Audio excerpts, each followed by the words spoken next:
The night rose like a silver chalice over Moonvale, brimming with music and murmurs and the bright, keen edge of expectation. Lanterns hung from blackthorn boughs and spilled rings of light upon the flagstones of the great courtyard. Silk banners, dyed with indigo and moonwhite, fluttered along the parapets of the keep. The air smelled of wet stone and honeyed wine and the clean bite of pine drifting down from the high ridges. At the far end, beneath an arch of living boughs trained into a crown, the throne dais waited, and beyond it, the ancient moonstone altar where the oaths of wolves had been bound for centuries. All of it gleamed beneath a sky so clear that every star seemed an eye attentive to the very next breath. I stood with the others on the stone terrace, half hidden behind a column gripped by vine and lichen. A musician brushed a low note from a viol, and the sound trembled in my bones. I listened to footsteps and voices, the way a deserted shoreline listens for the tide. The people gathered in their finest, pelts stitched to velvet, chains the color of frost clasped at throats, rings humming with minor wards. I could feel the wards without touching them, the way a hand can sense a flame close by. It was an old talent of mine, this silent listening. They believed I was wolfless. They were not wrong, not then. But absence is not silence. It is a held breath, and there is a difference. Celine shone at the center of the terrace like a blade lifted for daylight. The gown that Lady Myrelle had commissioned for her was pearl and smoke, thin as frost and heavy as snow, and it caught each gust as if the wind were pleased to adorn itself. My sister carried herself with a perfection that left even the indifferent beholden. Her hair fell in night-dark waves, her mouth was a precise line, her eyes cold sapphires that made doors in other people and never once opened them. She had always known how to transform attention into a weapon, and this night the weapon wore a smile. I wanted to be happy for her. I wanted to believe this coronation would make our family a shape that held. Yet even beneath the music, beneath the applause at each new arrival, I heard a whispering that had nothing to do with celebration. It slid along the teeth of the night, and it said, "Wait." Our father, Lord Atheon, stood near the dais, with the measured ease of a man who had learned to contain grief by naming it duty. He had given the ceremony his exacting mind, laying each piece as if a crooked ribbon might tilt fate. Our mother, Lady Myrelle, moved close to Celine, her hands gentle at shoulders, at wrists, at the corners of beautiful things that might crack. When her touch brushed me in passing, I closed my eyes a moment and held the warmth. She loved hard and quietly, and it often appeared as correction, but I had learned to look past the surface of love in order to see it. The horns sounded. The courtyard inhaled as one. 100 torches lifted in a choreographed bloom, and the light struck the moonstone altar until the stone glowed from within, a pale heart. The herald's staff clicked upon the flagstones. The herald's voice rang like the rim of a chalice. He spoke the names of territories sworn. He spoke the title that belonged to one man and one man only. He spoke of the crown that was not a crown but a mantle, the old moon-silvered mantle that an Alpha King wore when he accepted the oaths of all who would call him sovereign. Then the herald spoke the name of the Alpha who ruled us now, and though I had never sworn to him, my bones seemed to move a fraction closer to his voice, as if drawn by a tide. Alpha King Kel entered without haste, without extra motion, and nonetheless altered the temperature of the courtyard. He wore black and white as if the colors were not colors but verdicts. The cloak over his shoulders held the faint sheen of rain on slate. No jewels, no unnecessary metal. His hair was dark, shorn close at the sides and loose enough across his brow to suggest that he did not care who wished to fix it. His eyes, when they lifted to take the measure of the assembled, held the color of a storm that had not yet decided where to break. The people bowed, some held their breath. I watched him walk the aisle carved by deference, and for a heartbeat I could not hear the music over the rhythm of my own pulse. I told my pulse to behave. It did not obey. Celine stepped forward to meet the king beneath the living arch. She had practiced that one step for months in the mirrors where our mother had taught us the governance of posture and gaze. The practice step said, claim. The practice smile said, inevitability. The practice tilt of her chin said, Destiny belongs to those who choose it first. The king's eyes moved to her face, then to the altar, then to the crowd, and returned at last to rest a long moment on me, where I had attempted not to stand. Heat rose to my cheeks as if someone had pressed a lantern to my name. I lowered my gaze, but not fast enough to pretend I had not been seen. The Oathkeeper moved to the altar with an old leather book that smelled of mineral and rain, and laid it open with a reverence that pulled the courtyard into a hush. From his sleeve, he drew the ceremonial blade. It had been part of every binding in living memory. It had tasted the blood of betrothed mates, and the blood of enemies, and the blood of those who refused and were refused. Tradition is a kind of hunger that never announces itself as such. The Oathkeeper intoned the words, and Celine extended her wrist, bare and elegant, the veins a faint blue script. She did not glance at our parents. She did not glance at me. The wind gathered, then rewrote itself. The Oathkeeper lifted the blade. Kale lifted his hand. The blade did not fall. The Oathkeeper froze, arm in the air, spell in his throat. The knight did not breathe. Kyle did not look at the Oathkeeper when he spoke.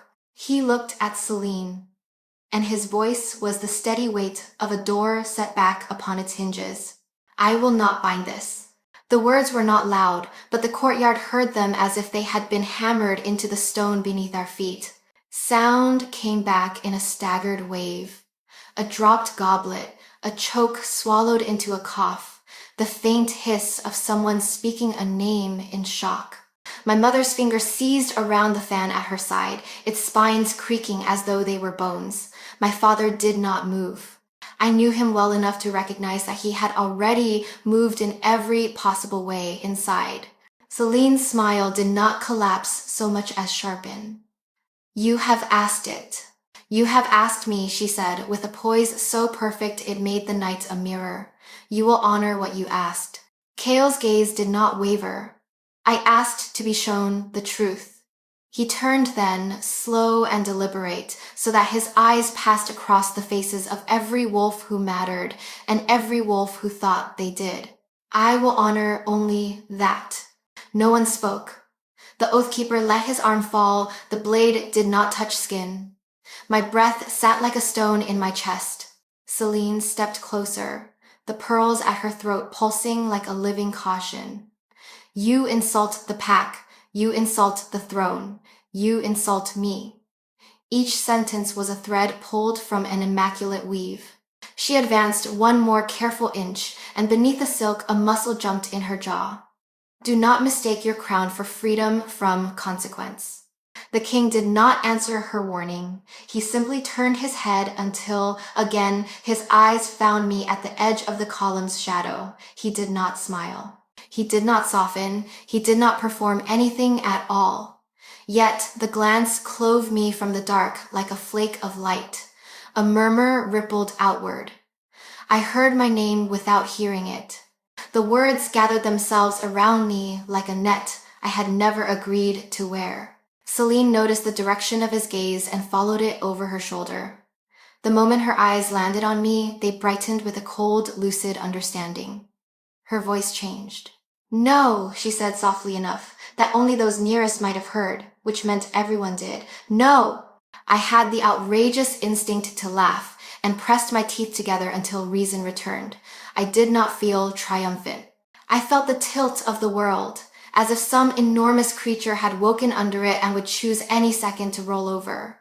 Kale spoke to the assembled court. There is no binding here tonight. There is a question. He did not state the question.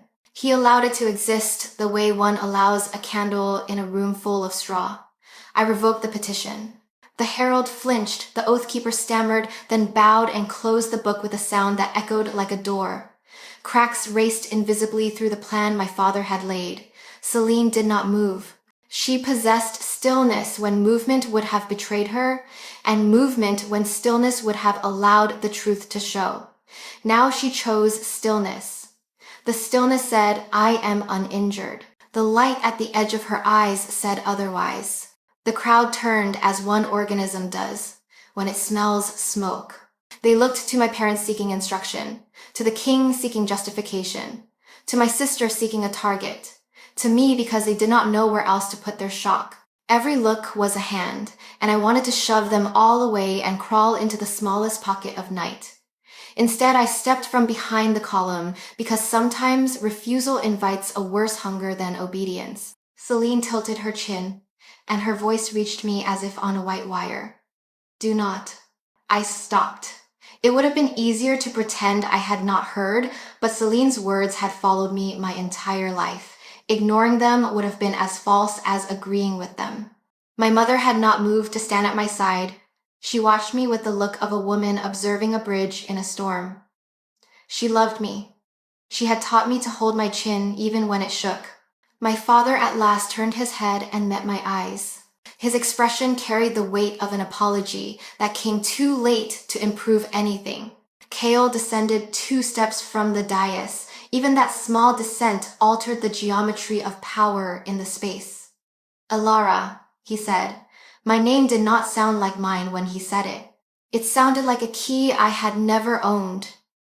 I regret the necessity of spectacle, but truth hides where reputation is most comfortable. I offer you the choice to leave this courtyard. I offer you the choice to stay and hear what the oaths will not swallow.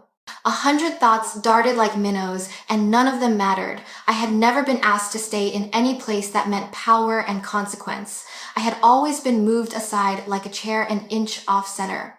My heart traveled the small distance from fear to anger and stopped exactly between. I lifted my chin the way my mother had taught me. I will stay, I said, and the words did not tremble. If there is truth, let it be spoken. Celine's breath caught so softly that only a sister could have heard it. She recovered in a blink and laughed, a bright, clean sound that cracked as it fell upon the stone. Truth, she murmured. How convenient. The king faced the court. The altar does not bind a lie. The pack does not stand upon a bribe. The throne does not kneel to work wrought in shadow. I do not accuse without ground. He nodded once to a figure in the crowd, and the figure came forward with the careful gait of a man carrying fire. He was one of the wardens of the inner archives. He held a lacquered box, and upon the lid the sigil of the Moonvale pack glimmered, worked in thin lines of silver like frost on iron. Celine's stillness failed, only a fraction, only enough for me to see. I had grown up studying her the way sailors study the seam of cloud on the horizon. My father took half a step, then stopped as if a leash had been drawn. The warden knelt, set the box upon the altar, and opened it. Inside lay a vial with a residue of ink, the color of old bruises, and a thin thread of hair braided with a strip of parchment. Even from where I stood, the air around the open box tightened, and a flavor like burned rosemary sat on my tongue. Namework, the oathkeeper said, voice hoarse. Forbidden. Kale did not look away from Celine. Forbidden, he agreed. And very recent. He gestured to the parchment. The oathkeeper lifted it with tongs and held it to the light. The letters did not sit on the parchment so much as claw their way into it. They scraped the air merely by being seen. They were not my sister's handwriting, but the shape of her will lay across them like a glass pressed over fruit. The oathkeeper read a line and stopped, because reading is a kind of consent. Celine's smile returned, perfect and precise. You think you have something. What you have is a toy. Anyone can buy a toy in the markets if she is bored enough. Kale's eyes darkened by a degree. The markets do not carry this. The umbral circle carries this. The name sifted through the courtyard like ash. Some flinched. Some crossed themselves in the silent, old way. My father's face went white to the lips. You made a petition to bind a sovereign will, Kyle said. You placed your own name upon the blade and asked that it find the next heartbeat in which it would consent to you. You invited a shadow to kneel in your place, and you planned to call that kneeling a blessing. The words fell one by one. I felt each of them pass through the arrangement of my life and open it like a hand opens a cage. My skin went cold. My sister stared at the box, and then at me, and then at the king. She lifted her chin and looked past all of us to the winter-bright stars overhead. You will regret this melodrama, she said, but now her voice belonged to a person with only 2 options. The perfection had thinned. The wind lifted the edge of her gown and failed to make it beautiful. Kale inclined his head in something that might have been a bow if a bow could refuse to cede ground. "I do not make melodrama," he said. "I make decisions." He faced the court and raised his hand. "Witness. The binding is revoked. The accusations will be examined by the council at first light. Until then, the altar will not taste blood." He stepped back onto the dais and the courtiers unlearned how to breathe. The herald struck the staff against the stone 3 times, and the sound repeated itself in every nerve I owned. Torches guttered and recovered. Someone sobbed once and swallowed the rest. The violinist lifted the bow and lowered it without playing. Celine looked at me as if I had stolen something she had hidden inside my chest. "You should not have come," she said, not loud and not soft. "You always break things when you come." "I did not come for you," I said, and I did not know that I was telling the truth until the words left my mouth and stood beside me like a friend. I did not come for her. I had come because the night had said wait, and because sometimes the only answer to waiting is witness. Celine smiled, and now it was teeth. "Then watch," she said. "Watch closely, wolfless sister. They will always choose the one who can be used." The crowd began to move, as crowds do when they are told that a story will continue later. My mother reached me and folded me into her arms as if I were both child and shield. Her heart beat fast against my cheek. My father stood a pace away, not touching, not speaking, his gaze locked on the king. Kale looked at me one last time before he turned to the private stairs behind the dais. That glance felt like a line drawn across a map I had never thought to travel. The lanterns hissed in the breeze. The banners whispered against the stone. Beneath the living arch of the coronation that had not been, the moon sat above us like a bright bruise that would become in time a scar. The night was not unmade. It had been altered. It had been given a new shape and told to hold. I did not know what I had become in that shaping. I knew only that the old story had ended without ending, and whatever came next would not allow me the mercy of the edges where I had always tried to live. When I finally looked away from the dais, the shadow of the column where I had first stood had lengthened. The place I had hidden did not exist anymore. I did not miss it. I felt the wards along the walls sing with a very old unease, and somewhere much deeper than unease, something turned toward me as if it had heard my name for the first time. The night tasted of pine and iron, and the beginning of a truth that would not swallow. I folded my hands to stop their trembling and watched the moonlight pool across the altar like milk, and I waited for the first hour after the end to show me how to walk. The corridors of Moonvale Keep were silent after the spectacle, yet the silence did not soothe. It pressed close, a suffocating shroud woven from unspoken words and unacknowledged shame. The lanterns burned low along the walls, casting amber halos that stretched shadows across the carved stone. Each shadow seemed sharper than before, as though the walls themselves bore witness to betrayal. I walked behind my parents and my sister, each step echoing too loudly, each heartbeat caught between anger and dread. Father's back was rigid, his shoulders squared like a man forcing himself not to break beneath the weight of dishonor. His cloak, trimmed with silver thread, brushed the ground with the sound of parchment torn too carefully. Mother clutched Celine's wrist in a grip that seemed more command than comfort, her jaw tight, her breath shallow. Celine did not resist. She walked as if carved from frost, each movement precise, each gesture performed with defiance, veiled as composure. When the great doors of our family's hall closed behind us, the silence fractured.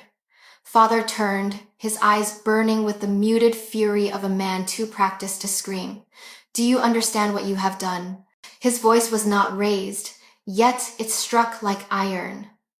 Before the council, before every allied pack, before the altar itself. Celine's expression did not falter. She raised her chin, the jewels at her throat glittering like venom. "I understand perfectly. The Alpha King humiliated me, and you both of you stood as statues while he stripped me of my crown." She tore her wrist from Mother's grasp. "If I am guilty of anything, it is of trusting that our family would defend its own blood." Mother's composure cracked, her eyes flashed with anguish. He revealed the truth, Celine. He spoke of shadows, of the umbral circle. Do you deny their hand in your ambition? Celine's laugh was cold, sharp as shattered glass. What is truth, mother? Truth is what power declares it to be. And the Alpha King has decided his truth must eclipse mine. If I had wielded the shadows, I would have done so only because this world demands strength greater than purity. But what does purity matter when thrones are claimed by those who hesitate? Her gaze slid toward me, sudden and venomous, as if the room itself had tilted to place me in her line of fire. And then there was you, Alara, standing in the dark, hiding behind columns until his eyes found you. You were nothing, a wolfless shadow in a house of strength, and yet in one glance you became his excuse to destroy me. The words stung, though I had expected them. I had not sought the king's gaze. It had found me unbidden, dragging me into a current I had no will to resist. Still, I refused to flinch. I did not choose this, Celine, I said softly. I did not ask for his attention nor for his words. Her lips curved into a smile that held no warmth, and yet you basked in them. Do not pretend innocence. The moment his eyes lingered, you stood straighter, like a servant savoring stolen wine. Enough! Father's command thundered through the chamber. He turned upon Celine, his stern face carved by fury and sorrow. You have brought disgrace upon this house. Do not seek to bury your fault beneath your sister's shadow. The Alpha King's words were not born from Alara's presence, but from your own deeds, if there is truth in what he said. There is no truth but envy, Celine snapped, her voice ringing against the high vaults. He envies my beauty, my command, my inevitability. And you, both of you, envy the daughter who could have lifted your name higher than it has ever risen, but now that crown lies broken at your feet, and you blame me. Mother stepped forward, her hands trembling, though her voice remained firm. We do not envy you, child. We fear for you, for what you have become. She reached as though to take Celine's hand, but Celine recoiled, her eyes glimmering with disdain. I have become what you could never understand. You taught me to polish my posture, to sharpen my smile, to wield perfection as a blade, and when I did so, when I honed it to strike, you called me monstrous. Perhaps I am, but better a monster crowned than a lamb led. Her gaze returned to me, searing. And you, Alara, you will never be crowned. You will never be chosen. You are wolfless, a blemish on our line. The Alpha King may look at you for a moment, but his throne demands more than a girl who hides in corners. Remember that when your fleeting glow fades. The venom in her words coiled around me, but beneath the sting I felt a deeper ache. The ache of losing the sister I had once loved, the girl who had braided my hair beneath the summer sun, who had whispered stories to me when storms rattled the shutters.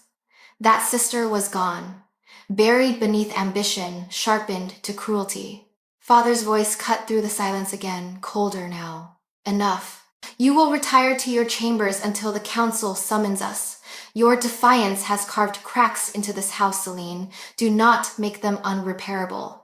Celine's smile returned, slow and dangerous.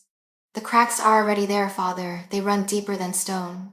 And when they break, remember this night and who you chose to shield. Her eyes lingered on me one final time, bright with a promise of vengeance. Then she swept from the chamber, her gown trailing like smoke. The echo of her footsteps lingered long after she vanished. Mother sank into a carved chair, her hands pressed against her temples, as if the weight of the keep itself had fallen upon her. Father paced before the hearth, his cloak whispering against the floor, his thoughts unreadable. I remained by the door, uncertain whether to flee or to speak. At last I found my voice. She hates me, Father. She blames me for what the Alpha King said. His stride faltered. He turned toward me, his eyes shadowed. She blames the mirror for revealing her reflection. Do not mistake her fury for truth. He drew a long breath, and in that breath was sorrow too heavy to be disguised. But be wary, Alara. Hatred sharpens itself on the nearest stone, and she has chosen you. Mother lifted her gaze, wet with unshed tears. Stay close to us, child. Do not wander. The days ahead will be perilous. I nodded, but in my heart, I knew the peril had already begun. The fracture within our family was not a line upon stone. It was a canyon opening beneath our feet. And Celine, my sister of blood and bone, stood upon the far side with fire in her eyes, preparing to widen it until no bridge remained. That night, as the torches burned low and the corridors whispered of secrets too dark to name, I lay awake and listened. I heard the silence where Celine's laughter had once lived. I heard the echo of the Alpha King's voice declaring that truth must be honored.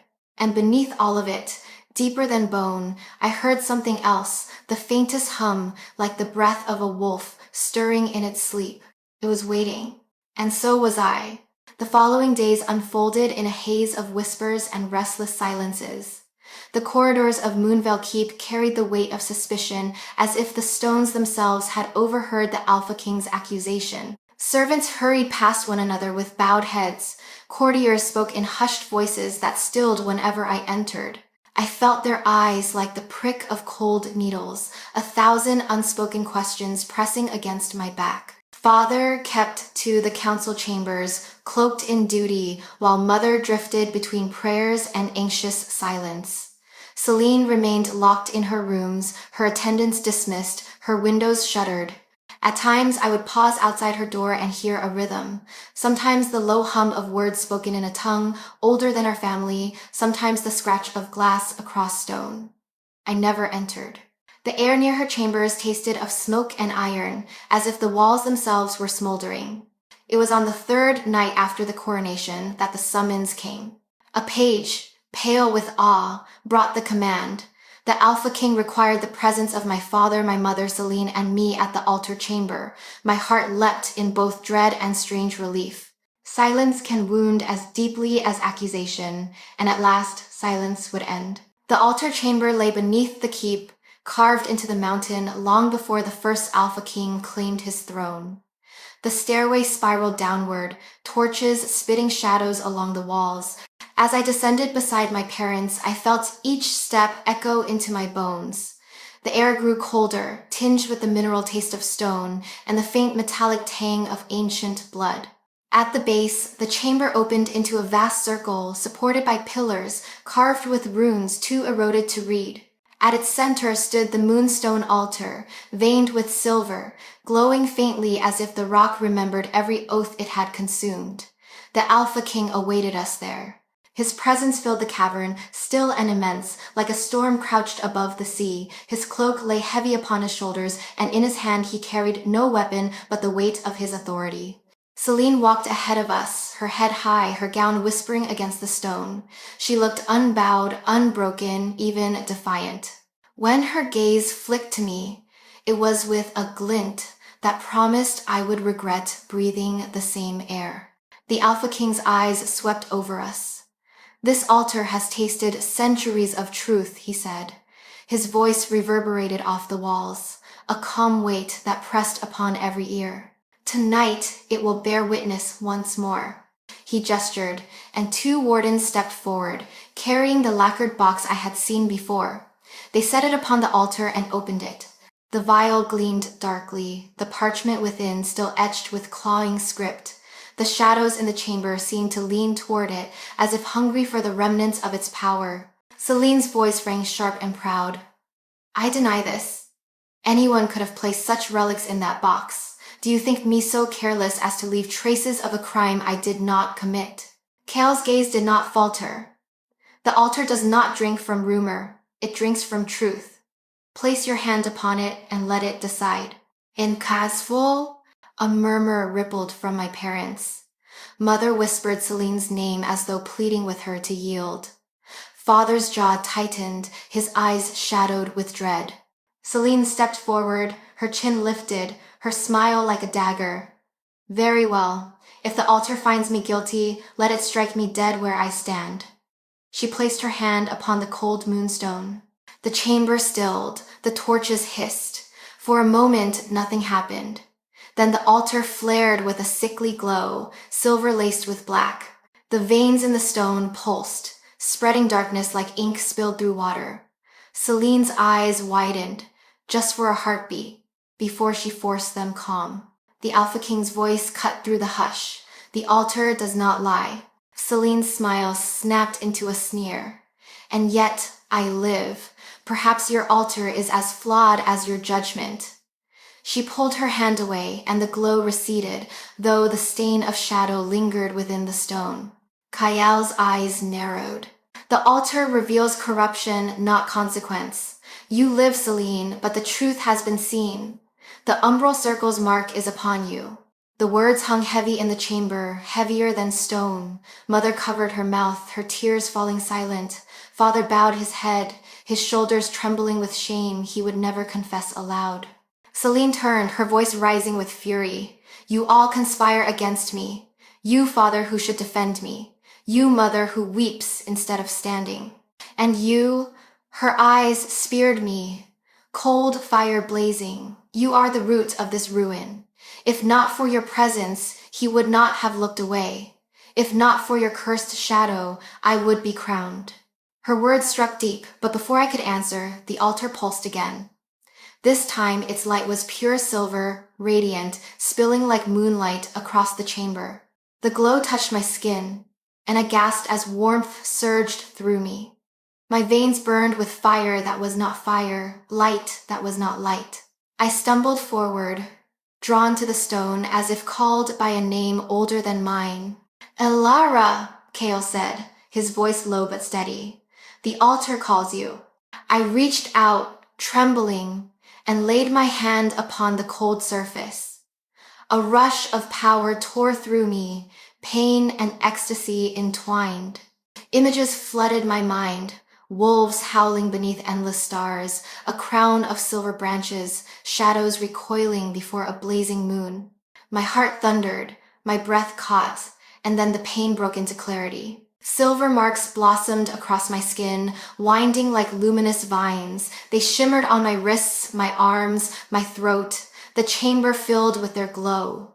I felt the wolf stir within me, no longer asleep, no longer silent. A howl echoed in the depths of my soul, fierce and unyielding. Gasps filled the chamber. My mother fell to her knees, whispering prayers of awe. Father's eyes widened with stunned disbelief. Celine staggered back, her face drained of color.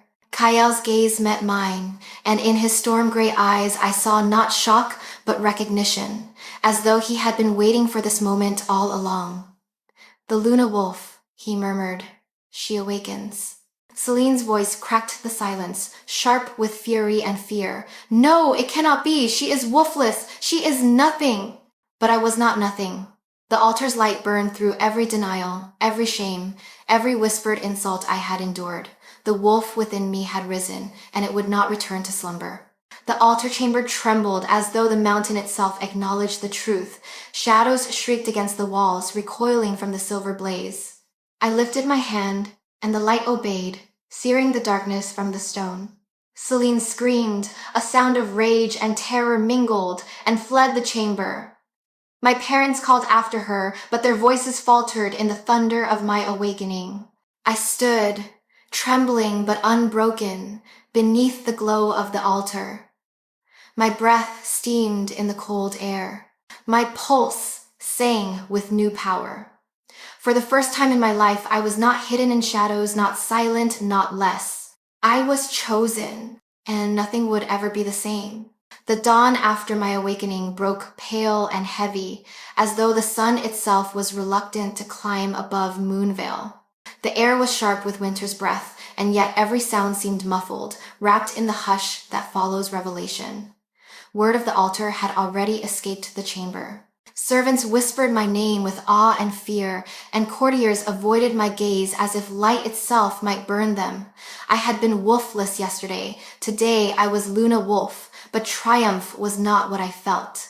Triumph would have been too clean.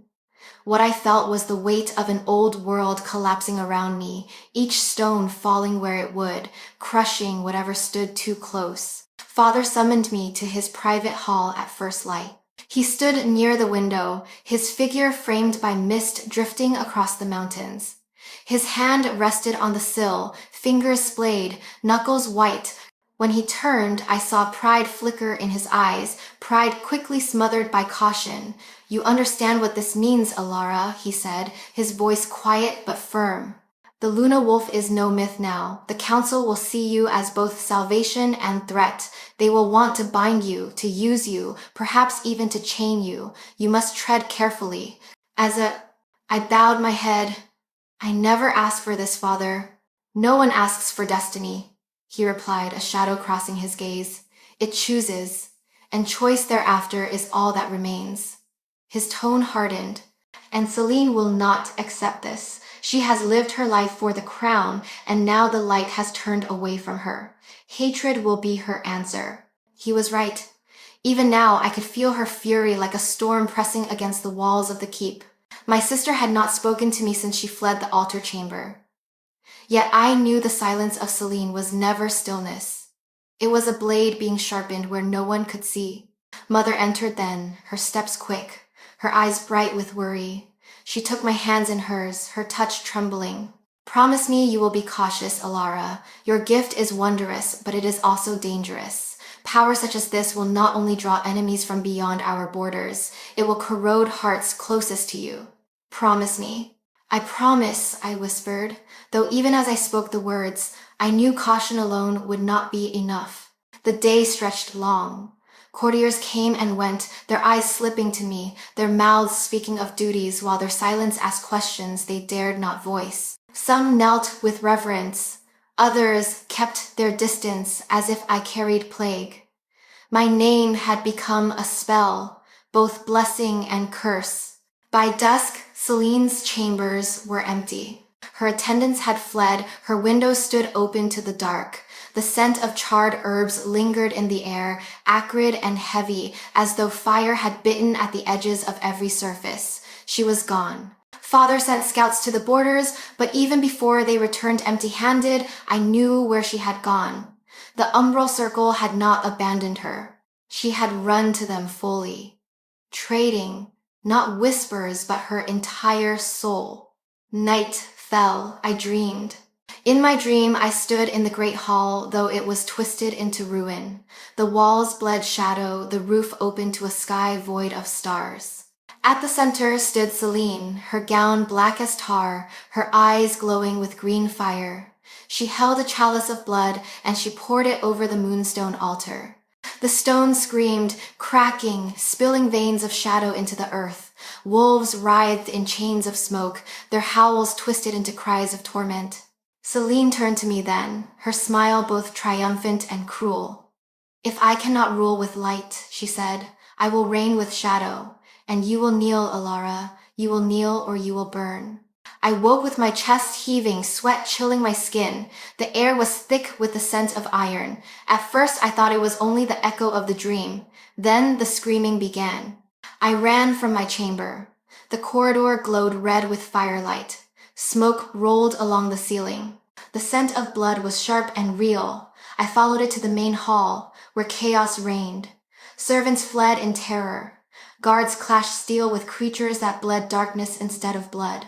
Shadows with claws and eyes of green flame tore through the keep, their forms half man, half beast, forged from the umbral circle's corruption. At the center of it all, by the hearth that once warmed our childhood winters, Celine stood. She had cast aside her pearl gowns.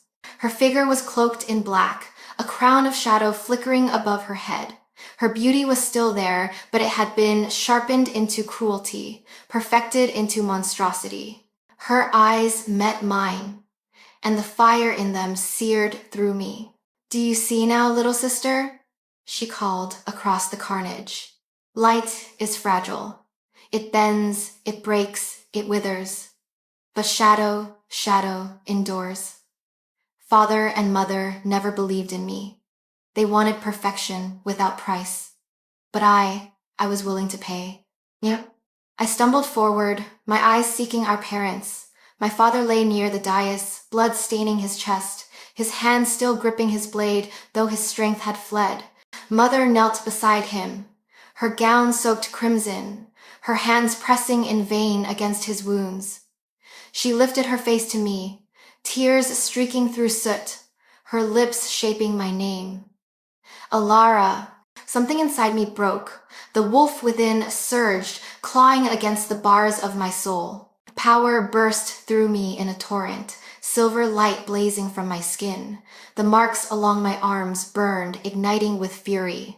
My voice split into a growl, half human, half wolf. The very stones beneath us trembled. Celine's smile widened. Yes, she whispered, her voice echoing inside my skull. Yes, let it devour you. Become what you fear. Become the destroyer. The silver fire raged higher, my vision blurred, turning white at the edges. For a breathless moment, I wanted it. I wanted to unleash everything, to burn the shadows, to shatter the hall, to tear down the world that had brought me here. My parents' blood stained the floor. My sister's betrayal was complete. The howl within me demanded release. I would have surrendered had it not been for my mother's hand. Weak, trembling, yet certain, she reached across the blood-slick stones and touched my arm. Her fingers pressed into my burning skin, and her voice, frail but fierce, whispered, "You are not destruction, my child. You are light. Do not forget." The words cut through the storm. For one heartbeat, I could breathe. I could see. I staggered back, clawing the rage into chains, forcing the wolf to its knees. The light dimmed, though it left my body trembling, every muscle aching with restraint. Celine's laughter filled the hall, triumphant and cruel. "You will regret your weakness, Alara. The day will come when you cannot hold it back. And when that day arrives, the world will burn in your name." She raised her arms, and shadows engulfed her, dragging her form into the void. When the smoke cleared, she was gone. The creatures fled with her, leaving behind ruin and blood. I fell to my knees beside my parents. Father's eyes were dim, his breath shallow. He clasped my hand with the last of his strength. "Protect them," he rasped, and then the light fled him. Mother's sobs shook the stones, her grief keening through the smoke-filled air. I clung to her, my own tears falling hot upon the ruin of our home. The keep burned around us, and I knew that nothing would ever be whole again. My sister had killed our father, broken our family, and set fire to the world I had known. And in the depths of my soul, the wolf whispered still, demanding blood, demanding release. I had resisted once. But how many times could I resist before the destroyer within me broke its chains?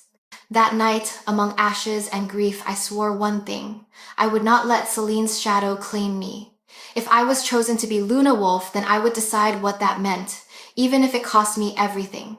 The flames of Moonvale Keep smoldered for days, black smoke twisting into the gray sky like the last breath of a dying beast. The once proud banners that had adorned its towers were reduced to ash, and the walls bore the scars of shadow fire, blackened as if touched by some greater night. I lingered among the ruins until grief became unbearable, until the weight of father's absence pressed so heavily upon me that I could not breathe within those stones.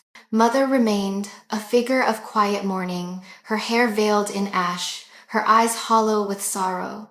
She prayed beside the shattered altar, her lips cracked with whispered pleas to the moon that did not answer. Every time I approached her, she touched my face with trembling fingers, and though love burned in her gaze, I saw it too, the fear. She had seen me nearly lose myself to rage. She had seen the destroyer rise in me like a storm. She trusted my heart, but she feared my power. The courtiers had fled long before, scattering like leaves before the wind. Only the bravest guards remained, their eyes haunted, their loyalty fractured. Whispers spread beyond our walls, reaching other packs. The eldest daughter turned to shadow, the youngest revealed as Luna Wolf, the Alpha King's gaze fixed upon her. Whispers breed rumors, and rumors breed fear. I could already feel the weight of their judgment gathering beyond the borders. I could not stay. Not here among ashes. Not here where every stone sang with grief. Not here where Celine's shadow lingered like a scar upon the air. So I left. I took no guard, no servant. only a cloak of wool, a blade father had once given me for practice, and the silver light that marked my skin. Mother wept when I told her, but she did not forbid me. Her grief was too vast for chains, and she knew, as I did, that to remain would mean either suffocation or ruin. She pressed a kiss to my brow, the salt of her tears burning into my skin. "Go," she whispered, "but remember who you are. Do not let the darkness claim you, Alara." The mountains welcomed me with cold and silence. Snow lay heavy upon the ridges, and the wind cut through my cloak as though it sought to carve me hollow. The forest spread dark and endless, the trees skeletal in winter, their branches clawing at the gray sky. I walked paths no longer trodden, my boots sinking into frost-hardened soil, my breath white in the air. Each step carried me further from the ashes of home, and deeper into the wilderness that had always whispered from beyond the borders of safety. But safety was an illusion now. At night, I built small fires that sputtered in the wind, their light flickering against the vast dark. I slept little, haunted by dreams of Celine's eyes glowing green with shadow, of father's last breath rasping in my ear, of mother's tears soaking into my skin. And worse still, I dreamed of myself wreathed in silver fire, my hands dripping blood, my howl shattering the heavens.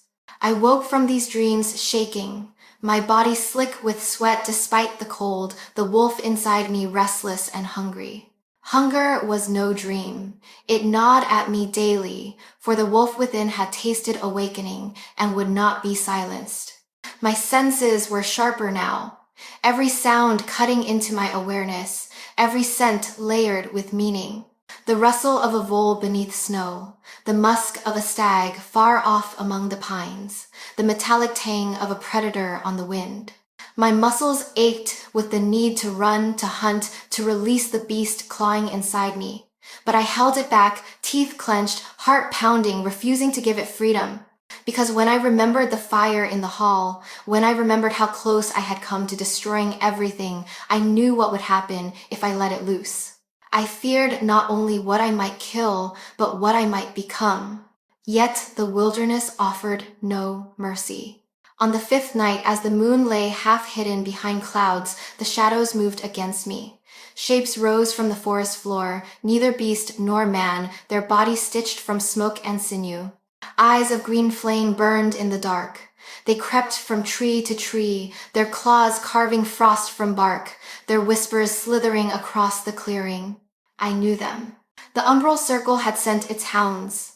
My hand went to my blade, though I knew steel alone could not hold them.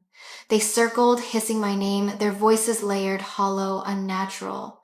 Alara, Alara, Alara. My heart thundered, my breath quickened. The wolf stirred, rising, demanding. The first creature lunged. I swung the blade, striking smoke and claw. The impact shuddered up my arm, but the shadow reformed, laughing with a sound like breaking glass. The second came from behind, its talons grazing my shoulder. Pain burned hot, blood soaking my cloak. The wolf roared inside me, and I could not hold it back. Silver fire burst from my veins, exploding outward, my body twisted, bones cracking, muscles tearing and reshaping. My cry broke into a howl that shook the forest. The wolf had risen. Light seared the shadows, tearing through their forms, scattering them like ash upon the wind. I leapt, claws rending, teeth tearing, silver fire blazing from my skin. The hounds shrieked as they burned, their bodies unraveling into smoke. I pursued them until the last dissolved into the night, leaving only silence, only the echo of my howl trembling across the mountains. When the battle ended, I stood panting, my body trembling with fury and exhaustion. My hands were claws, my vision rimmed in silver. Slowly, painfully, I forced the wolf back, dragging it down, binding it in chains of will. My body broke again, shrinking, bones snapping into human form. I collapsed upon the snow, gasping, tears streaming down my face. The clearing stank of burnt shadows. My blood dripped upon the ground, steaming in the cold. And I knew this exile was not escape. It was only the beginning.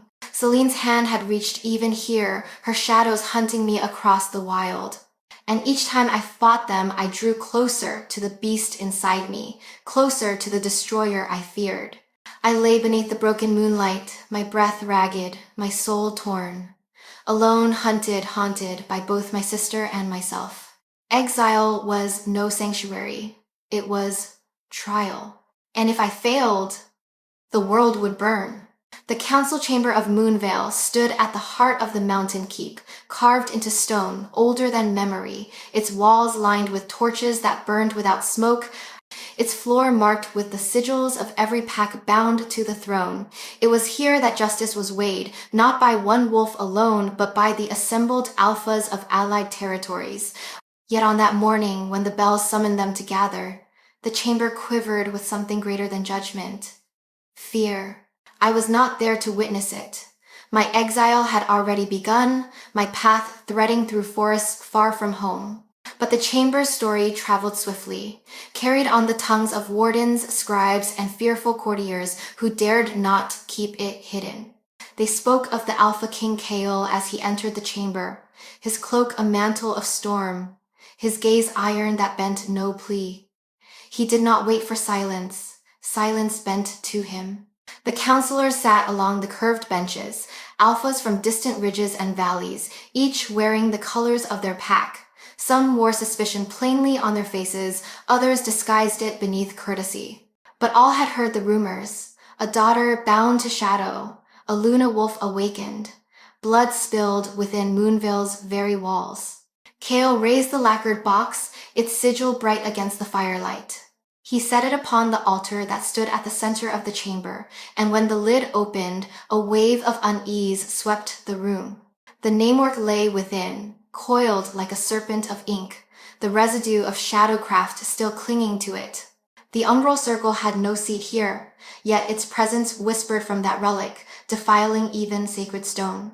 This, Kael said, his voice steady as mountain stone, was found in the hand of Celine of House Atheon. You know the mark. You know the cost of such dealings. The altar itself bore witness to her corruption. A murmur rippled through the benches, low as thunder. An elder alpha, his beard white as ash, rose and leaned upon his staff. To bind by shadow is death, he intoned, the old law heavy upon his tongue. You would demand her life, Alpha King? Kael's gaze swept the chamber. I demand truth. She has fled our walls. She has spilled blood. She has struck against her own kin. The council must not hide behind law when shadow walks among us. You speak of death? Then I speak of the war already begun. Another alpha, draped in furs of gray and red, leaned forward. And what of the younger daughter? This Alara who was wolfless and is now revealed as Luna Wolf. What proof do we have? She is not touched by the same shadow. The chamber stirred with agreement. Some voices rising, others muttering. To many I was a miracle. To many more I was a threat greater than Celine. Power that blooms in secret is rarely welcomed. Kael's hand fell upon the altar. You saw the light, he said, low but commanding. You saw silver burn the darkness from this very stone. She carries the Luna's blessing. You doubt not her power, but her loyalty. Hear me well. I have looked into her eyes, and I tell you, she has chosen light. She is no enemy of this council. But if you cast her aside, if you turn from what has been given, then the shadow will consume you, and no throne will remain to defend. Let's be in thinging. His words rang against the stone. For a moment the chamber stilled, but suspicion is not easily slain. One by one the alphas began to speak. Some declared Celine a traitor who must be hunted without mercy. Some urged caution, fearing the umbral circle's wrath if they struck too boldly. A few pressed their unease about me, whispering that a Luna wolf could bring not only healing but ruin. Their voices twined and clashed until the chamber swelled with chaos. Kael did not shout above them. He waited. He let their fear consume itself until the noise became confusion, and confusion begged for order. Only then did he rise, his cloak sweeping the floor like a storm surge. You speak of fear as though it were counsel, he said. But fear builds no walls, heals no wounds, protects no cubs. You ask, what is to be done? I will tell you. Selene has betrayed her house, her pack, and her kin. She walks in shadow. I will hunt her. With or without your banners, I will hunt her. And when she is found, she will face judgment before the altar once more. Not rumor, not fear, judgment. The chamber quivered with his vow. Some bowed their heads, shamed. Others clenched their jaws, resentful but unwilling to defy. In the end, the council yielded, not with applause, but with silence, the silence of wolves unwilling to contest the Alpha King's claim. When Kale left the chamber, the torches guttered in his wake. He did not speak further of me that day, though whispers followed. To the council, I was a question without answer. To Kael, I was something more, something the altar had already named. But even a king cannot erase fear from the hearts of wolves. Fear lingers, fear spreads. And while the council debated laws and oaths, Selene moved farther into shadow, her path entwining deeper with the umbral circle. While they questioned my light, she sharpened her darkness. That was the truth of the king's reckoning. Not that judgment had been given, but that judgment had been delayed. And in the space between accusation and sentence, shadow thrives. Far from the chamber, in exile, I felt none of these words, but their echoes reached me, carried by frightened messengers and whispered by strangers who looked too long at the silver marks on my skin. I knew then that the Alpha King had defended me, but his defense had sown suspicion as well as trust. I walked alone, hunted not only by Selene's shadows, but by the doubts of those who should have been allies. And every night, the wolf within me reminded me that if I faltered, even once, they would be right to fear me. The winter sky bled pale light through the pines when I awoke, shivering upon a bed of frost. My body ached from the transformation of nights past, each muscle heavy, each bone tender as though it had been broken and reforged. The silver marks upon my skin still shimmered faintly, even in daylight. They traced along my arms and throat like veins of moonlight, pulsing softly as if the wolf within me had painted its claim for all the world to see. I had tried to wash them away in a stream the night before, scrubbing until my skin stung, but they did not fade. They glowed brighter when water touched them, as though the very elements conspired to reveal what I was. I realized then that concealment was no longer possible. My wolfless mask had shattered. The world would know me now for what I carried, and no cloak or shadow would hide it. The forest around me breathed with silence. Snow fell in thin veils, settling upon the branches until they bent beneath its weight. Each sound echoed clear.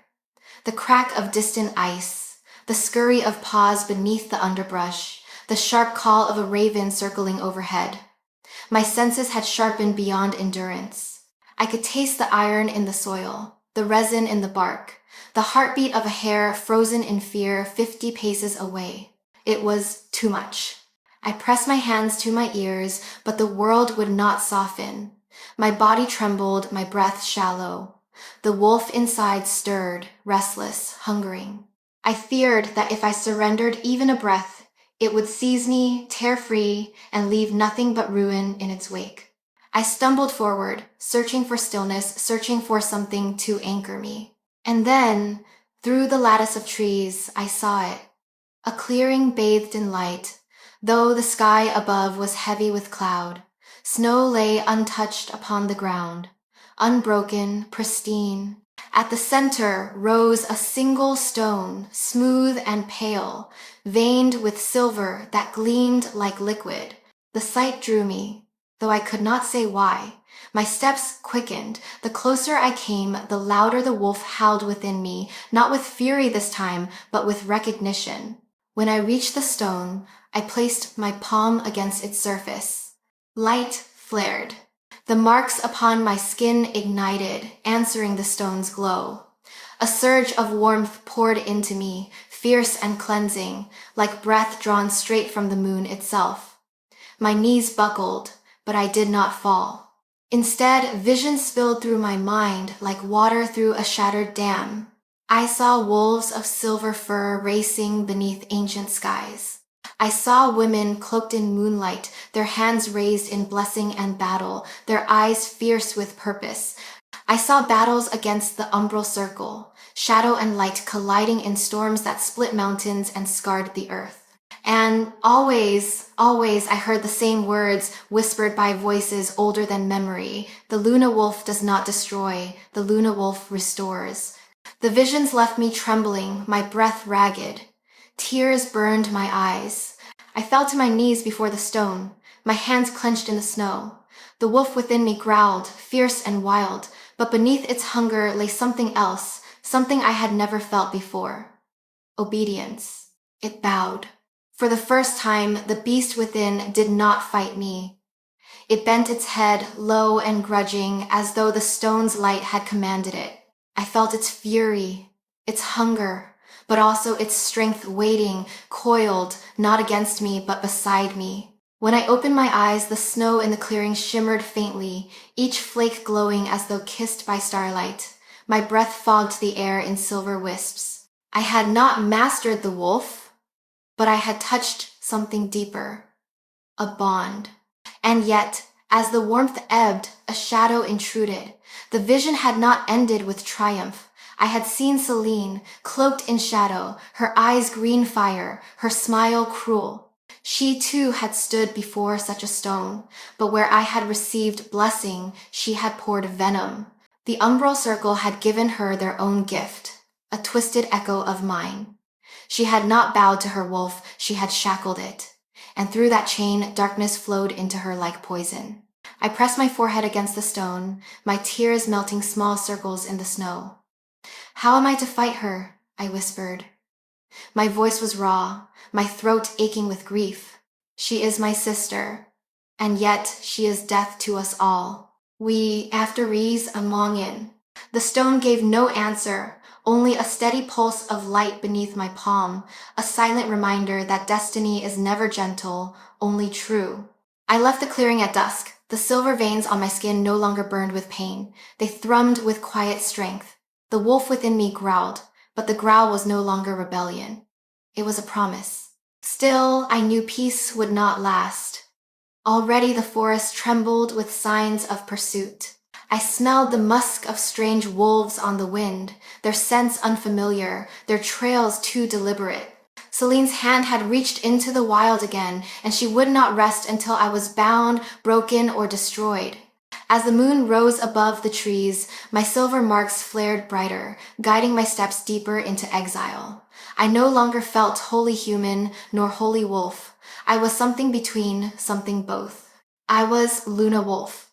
But whether I would be savior or destroyer, I had yet to decide. The forest had grown quieter with each passing day, but it was not the quiet of peace. It was the hush that comes before a storm, the silence of prey when a predator prowls unseen. The wind carried scents I did not recognize: iron, ash, and the faint tang of blood.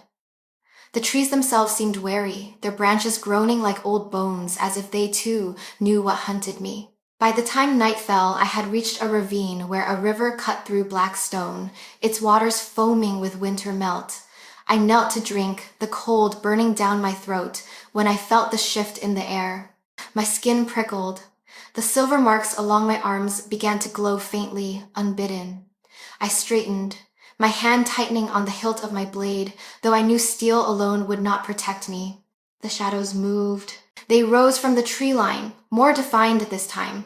Not the hounds I had faced before, but figures shaped like men, cloaked in smoke, their eyes burning green. At their center walked a woman in robes of black and crimson, her hair bound with threads of shadow, her lips stained as though she had drunk blood. Her presence froze the air, made the river hiss as though resisting her. "Alara of House Atheon," she said, her voice smooth, honeyed, yet sharp enough to cut. "Daughter of light, bearer of the silver veins, at last we meet." I said nothing. My wolf growled within me, silver fire stirring in my veins, urging me to strike. She smiled, tilting her head. I am Maris, voice of the umbral circle. I come not to fight, but to offer. She raised her hand, and the shadows around her shifted, parting to reveal an object cradled in her palm. A dagger, its blade forged from black steel veined with red. The air around it writhed, as if the dagger itself despised existence. This, she said, is the Oath Blade. With it, blood binds destiny. Your sister Celine has already sworn upon it. She carries the power of our circle because she had the courage to claim it. But you, Alara, you are stronger than she. You could command the shadows as well as the light. Imagine it, silver and darkness united in one hand. None could stand against you. Not Kale, not the council, not even the old gods that whisper through your dreams. Her words slid into me like poison disguised as wine. My heart thudded. I thought of Celine, cloaked in shadow, her eyes alight with cruelty. I thought of father's blood staining the stones of the keep. Rage burned in me, and for a heartbeat, I longed to take the blade, to wield both fire and storm, to end her once and for all. The wolf howled in agreement, hungry, restless. But then I remembered Mother's trembling hand, her voice whispering, "You are not destruction, my child. You are light." The memory cut through the haze like a blade of its own. I lifted my chin, forcing my voice to steady. I will not swear to shadows. I will not become what she is. Maris's smile did not falter, but her eyes hardened, their green fire flaring. You think light alone will save you. Foolish child, light cannot endure without shadow. You will learn. Either you will kneel and swear, or you will break. The shadows surged forward, claws and fangs flashing. I drew my blade, but the wolf within me surged stronger, silver fire erupting from my skin. I let it flow, not fully, not the destroyer's rage, but enough to blaze across the clearing. The silver marks burned bright, my howl splitting the night. The creatures shrieked, their bodies unraveling under the light. Maris staggered back, shielding her face, the oath blade hissing in her grasp. For a moment, her composure cracked, and I saw hatred raw upon her features. "This is not finished," she spat, her voice layered with a dozen echoes. "Your sister is bound to us. Blood calls to blood. When the moon turns crimson, you will answer, whether you will it or not." She vanished into the smoke, her minions scattering like ash in wind. The clearing fell silent again, though the river still foamed, restless, as if unsettled by what had passed. I sank to my knees, chest heaving, my skin burning from the effort of restraint. The wolf snarled within me, demanding release, demanding more. I pressed my hands to the cold ground, forcing myself to breathe, to remember who I was. Celine had sworn the blood oath, that much was clear. And now the circle sought to tempt me into the same chains. I had refused for now, but Maris's words lingered, a seed planted in doubt. Could I truly defeat Celine with light alone? Or would the day come when even I, desperate and cornered, would reach for the darkness I despised? The silver veins on my arms pulsed, glowing brighter, as if warning me or perhaps reminding me. I rose at last, weary but unbroken. The night was deep, and danger walked in every shadow, but I knew one truth above all others. If Celine's chains were forged in blood, then mine must be forged in will. And my will, though trembling, had not yet shattered. The path back to Moonvale burned into my feet like a pilgrimage carved by grief. I had left the keep in ashes, believing distance might dull the wound, but grief is not a thing that lessens. It is a shadow that follows, a fire that smolders. Every step carried me deeper into the wilderness, and yet my heart remained tethered to the stones where father had fallen. I should have stayed away. The council's whispers made me a threat. Celine's oath bound her to shadows. The Alpha King had marked me with his gaze, and I was too raw to bear what it meant. But when the wind carried the faint scent of smoke and blood from the valley where my home had stood, I could not resist.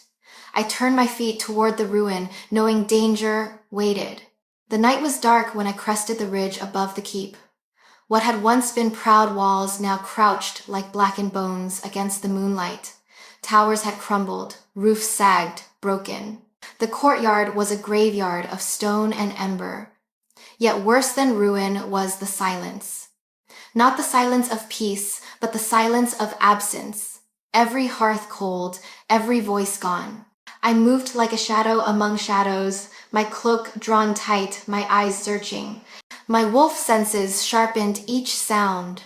The drip of water through broken stone, the flutter of wings in the rafters, the faint scurry of rats feasting where they should not feast. The smell of blood clung thick upon the air, old and sour, soaked into the earth itself.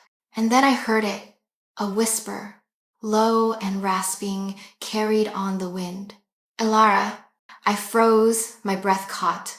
Slowly I followed the sound, past the ruined courtyard and into the hall where father had fallen. The great doors hung broken upon their hinges, splinters like fangs jutting from the frame. Inside, moonlight spilled across cracked flagstones. The hearth was cold, the dais overturned. And in the center of the floor, something darker stained the stone. Father's blood.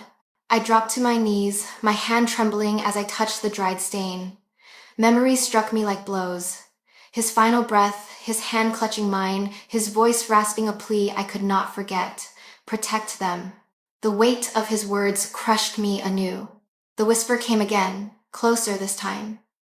I lifted my head. Celine stood in the archway of the hall, her figure wreathed in shadow.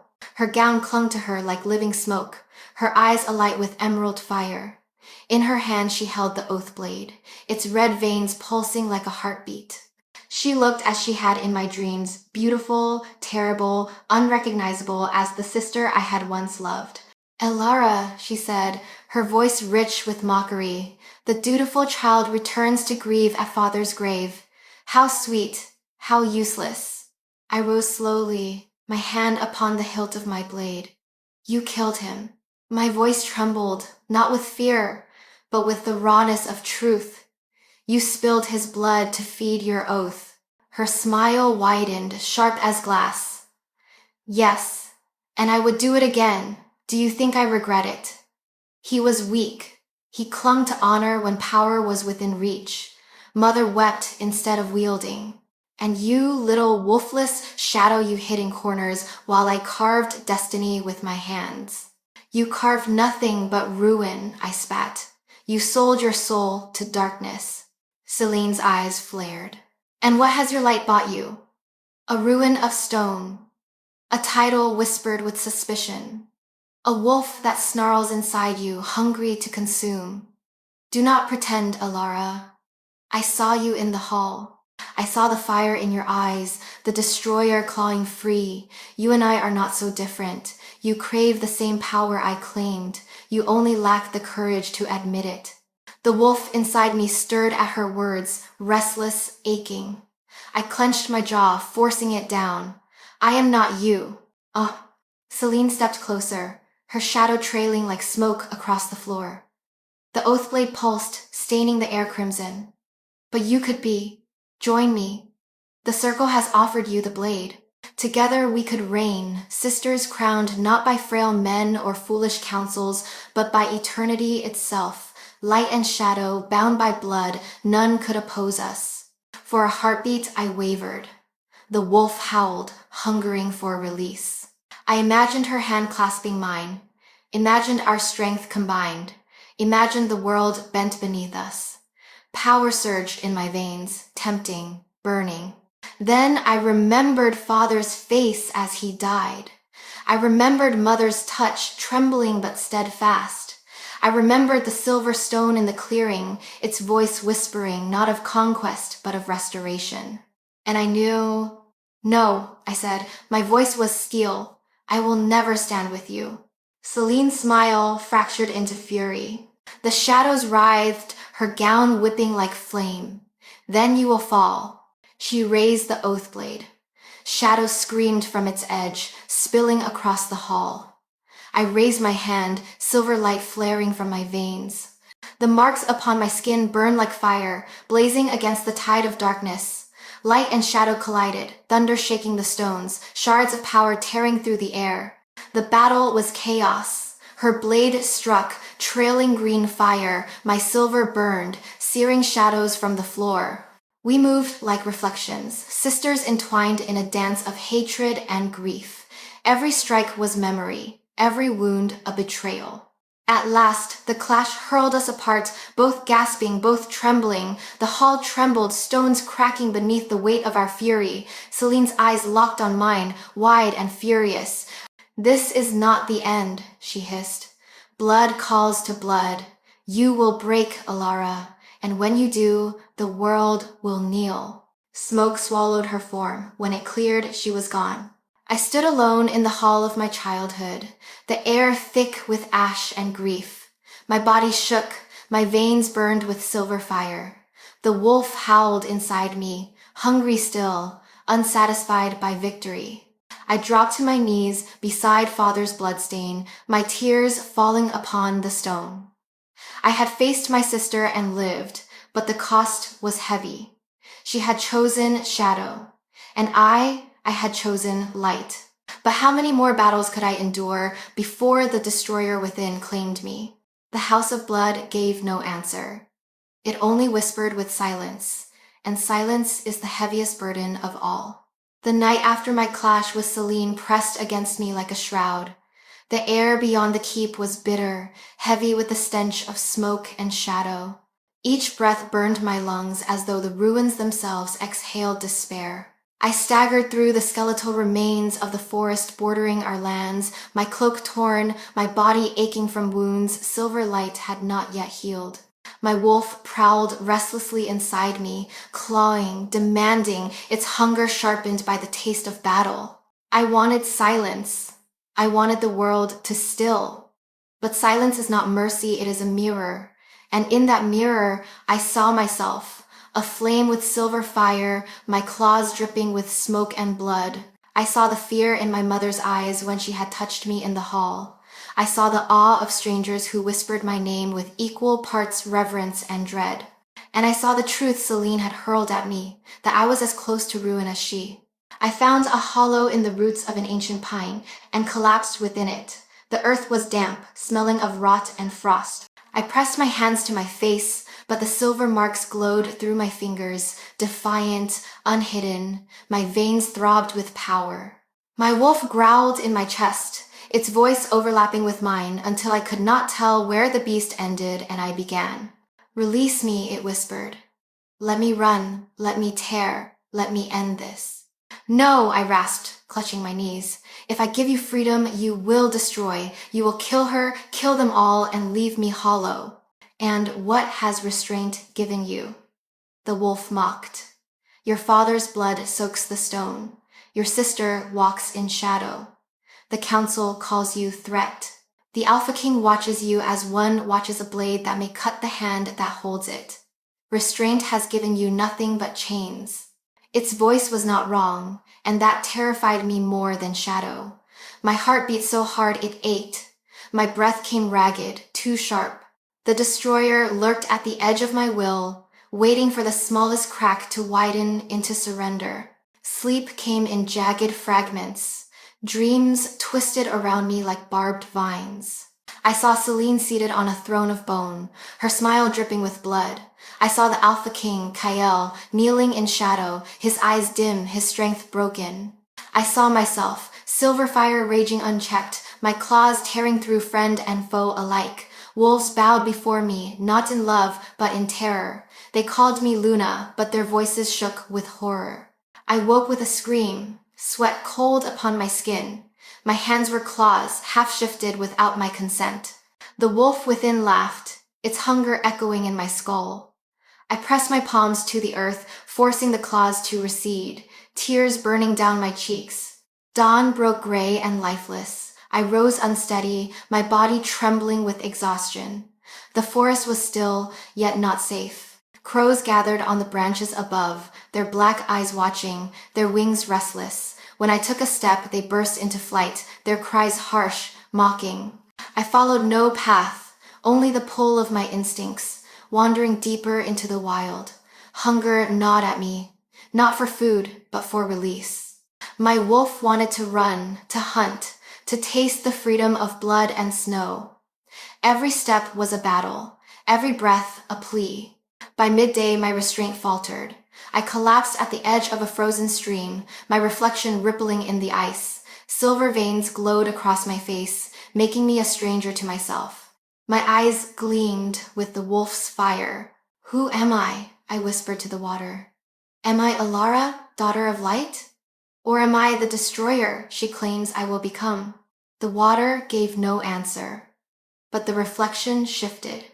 For a heartbeat, it was not my face, but Celine's. Her smile stretched cruel across my features. Her voice rose from the stream, a whisper I could not block. "Blood calls to blood, sister. You cannot run from what you are. When the moon bleeds red, you will kneel beside me."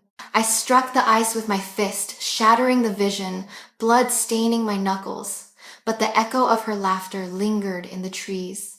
That night, the shadows found me again. 3 figures stepped from the dark, their eyes green flame, their bodies twisted with the circle's corruption.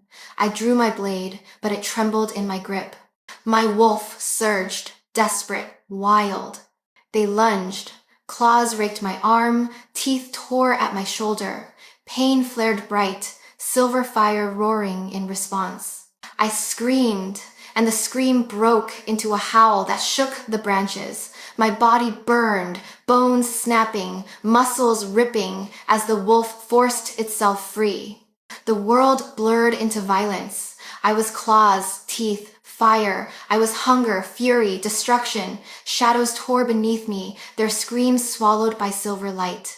I felt bones crack beneath my jaws, smoke burn against my tongue. I reveled in it. I hated it. I could not stop. When the last shadow fell, the snow was red. My body heaved, my fur dripping with blood, not all my own.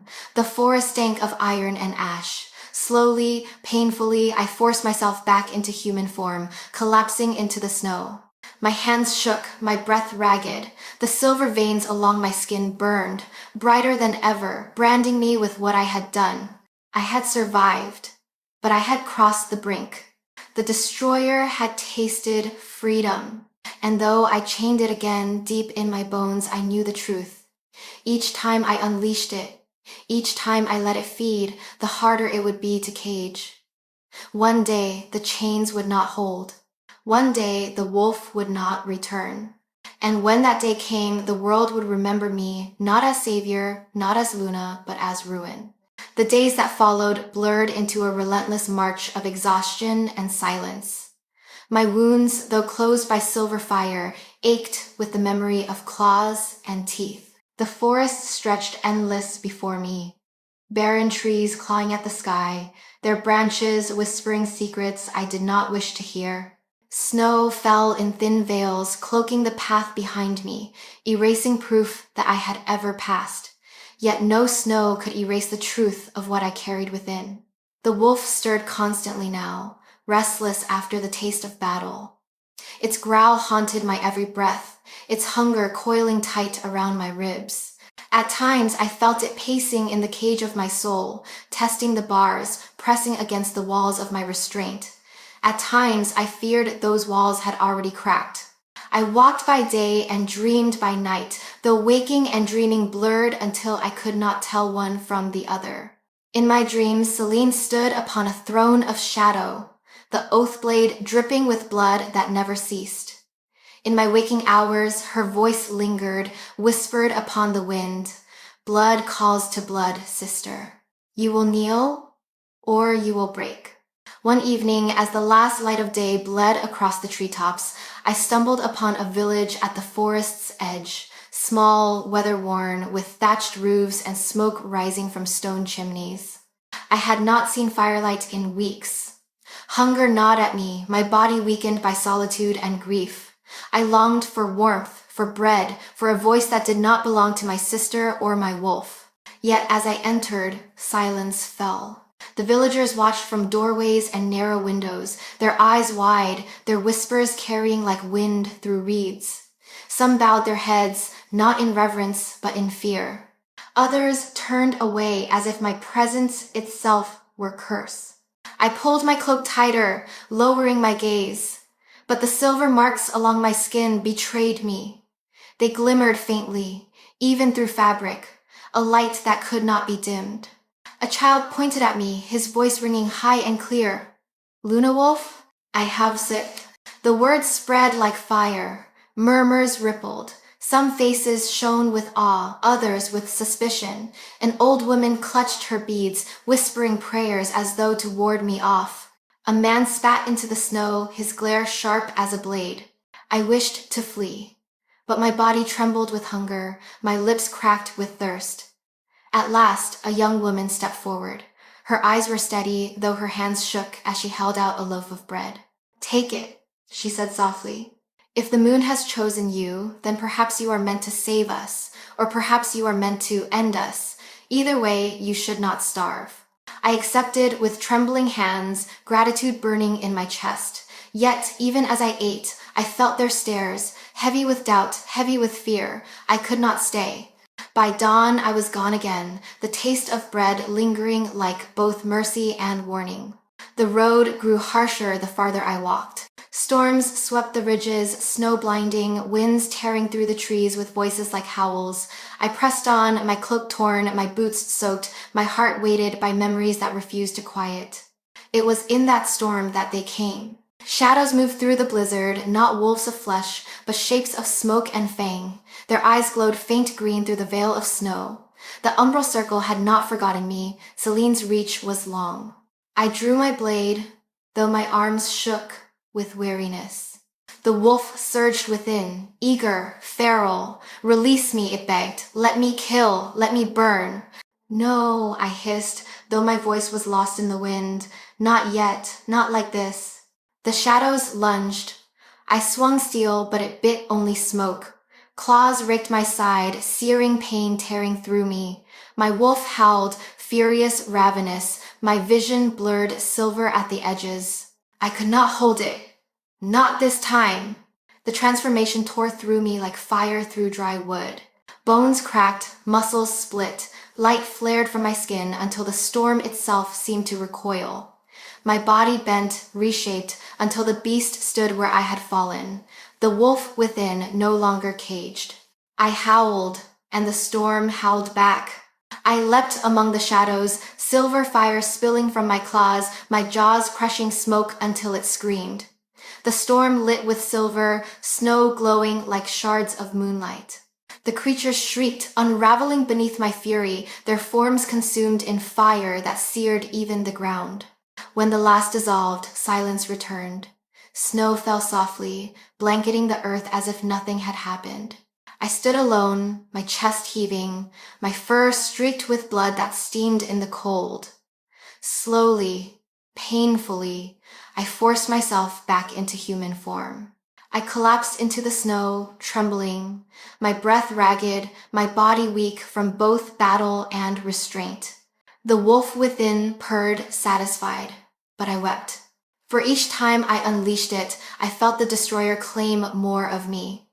Each time, it became harder to pull back, harder to remember my name, harder to believe I was anything more than weapon.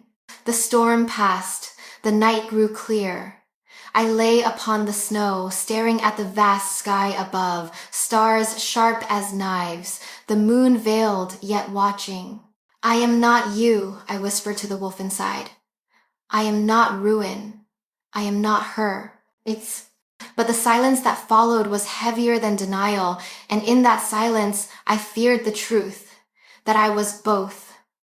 Light and shadow, healer and destroyer, Alara and the beast. And the road ahead would force me to choose.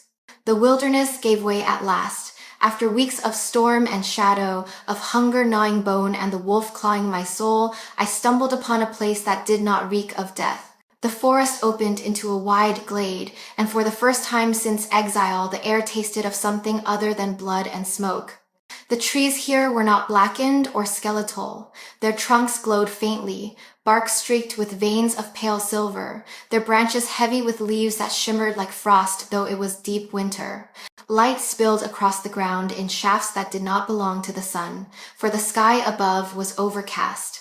It was as if the grove itself radiated moonlight, eternal and unbroken. My wolf fell silent. It had not been silent since the altar's awakening. It had snarled, clawed, demanded, mocked. Yet here, in this grove, it lowered its head. I felt it pacing inside me, restless, but subdued. Not caged willing. The silver veins upon my arms and throat brightened, pulsing in rhythm with the living light of the grove. I stepped forward, my boots crunching softly upon frost that did not melt beneath me. The air was warmer here, tinged with the fragrance of night-blooming flowers, though no flowers grew. A hush pressed upon me, not of absence, but of presence, as if unseen eyes watched, unseen voices listened. At the grove's heart rose a circle of ancient stones, taller than a man, their surfaces etched with runes worn by time but still humming with power. Moss clung to their bases, but the symbols pulsed faint silver.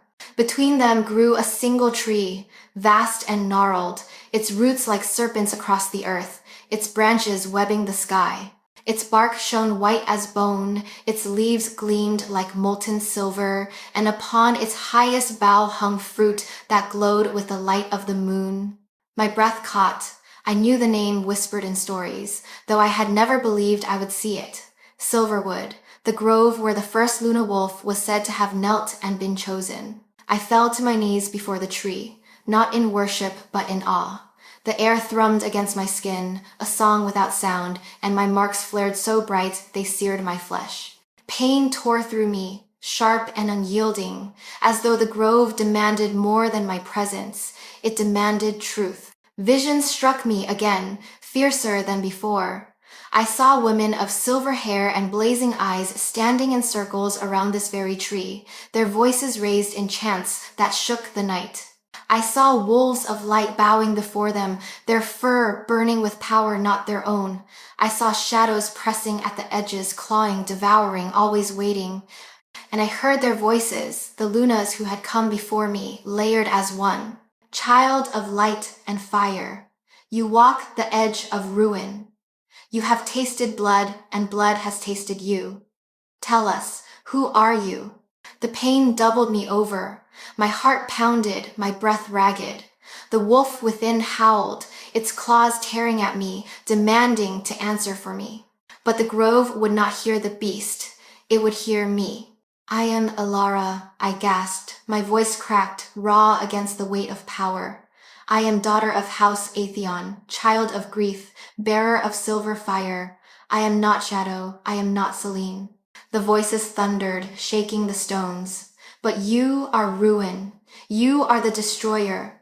You tasted its hunger when your father fell. You unleashed its fury when shadows bled. Will you deny this truth? My tears scalded my cheeks. The visions of my rage burned across my mind. The bodies of shadow creatures torn apart, the blood soaking snow, the terror in my own reflection. I will not deny it, I cried. The destroyer is in me, but it will not rule me. I will not let it. The silver light blazed until the grove was day. The tree shuddered, its branches spilling light like water, and the fruit upon its bough swayed as if in wind.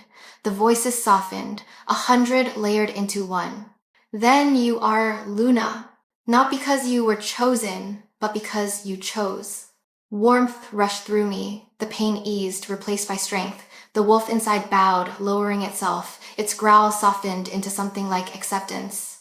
For the first time, I did not feel it as an enemy. I felt it as part of me. I rose, trembling but whole. The runes upon the stones flared, then dimmed, as if acknowledging what had passed. The tree above me stilled, its silver leaves shimmering once more in silence. But the vision did not end in peace. Beyond the grove, I saw shadow gathering, a tide swelling across the land. At its heart stood Selene, her crown of shadow sharpened, the oath blade bleeding darkness. She lifted her eyes, and they met mine across the vision. Her voice hissed in my skull. Blood calls to blood. We are not finished, sister. The vision broke. I was alone again in the grove, my breath ragged, my body weak. but within me the wolf lay quiet, bound not by chains, but by choice. I touched the roots of the tree, my tears falling upon its silver bark. I will not be your destroyer, I whispered. I will be your healer, even if I must begin with myself. The grove answered in silence, but it was a silence of promise. When I left Silverwood, the night air felt different, lighter, sharper. Behind me, the grove shimmered, as if watching. Ahead, the world waited, its shadows deeper, its threats nearer.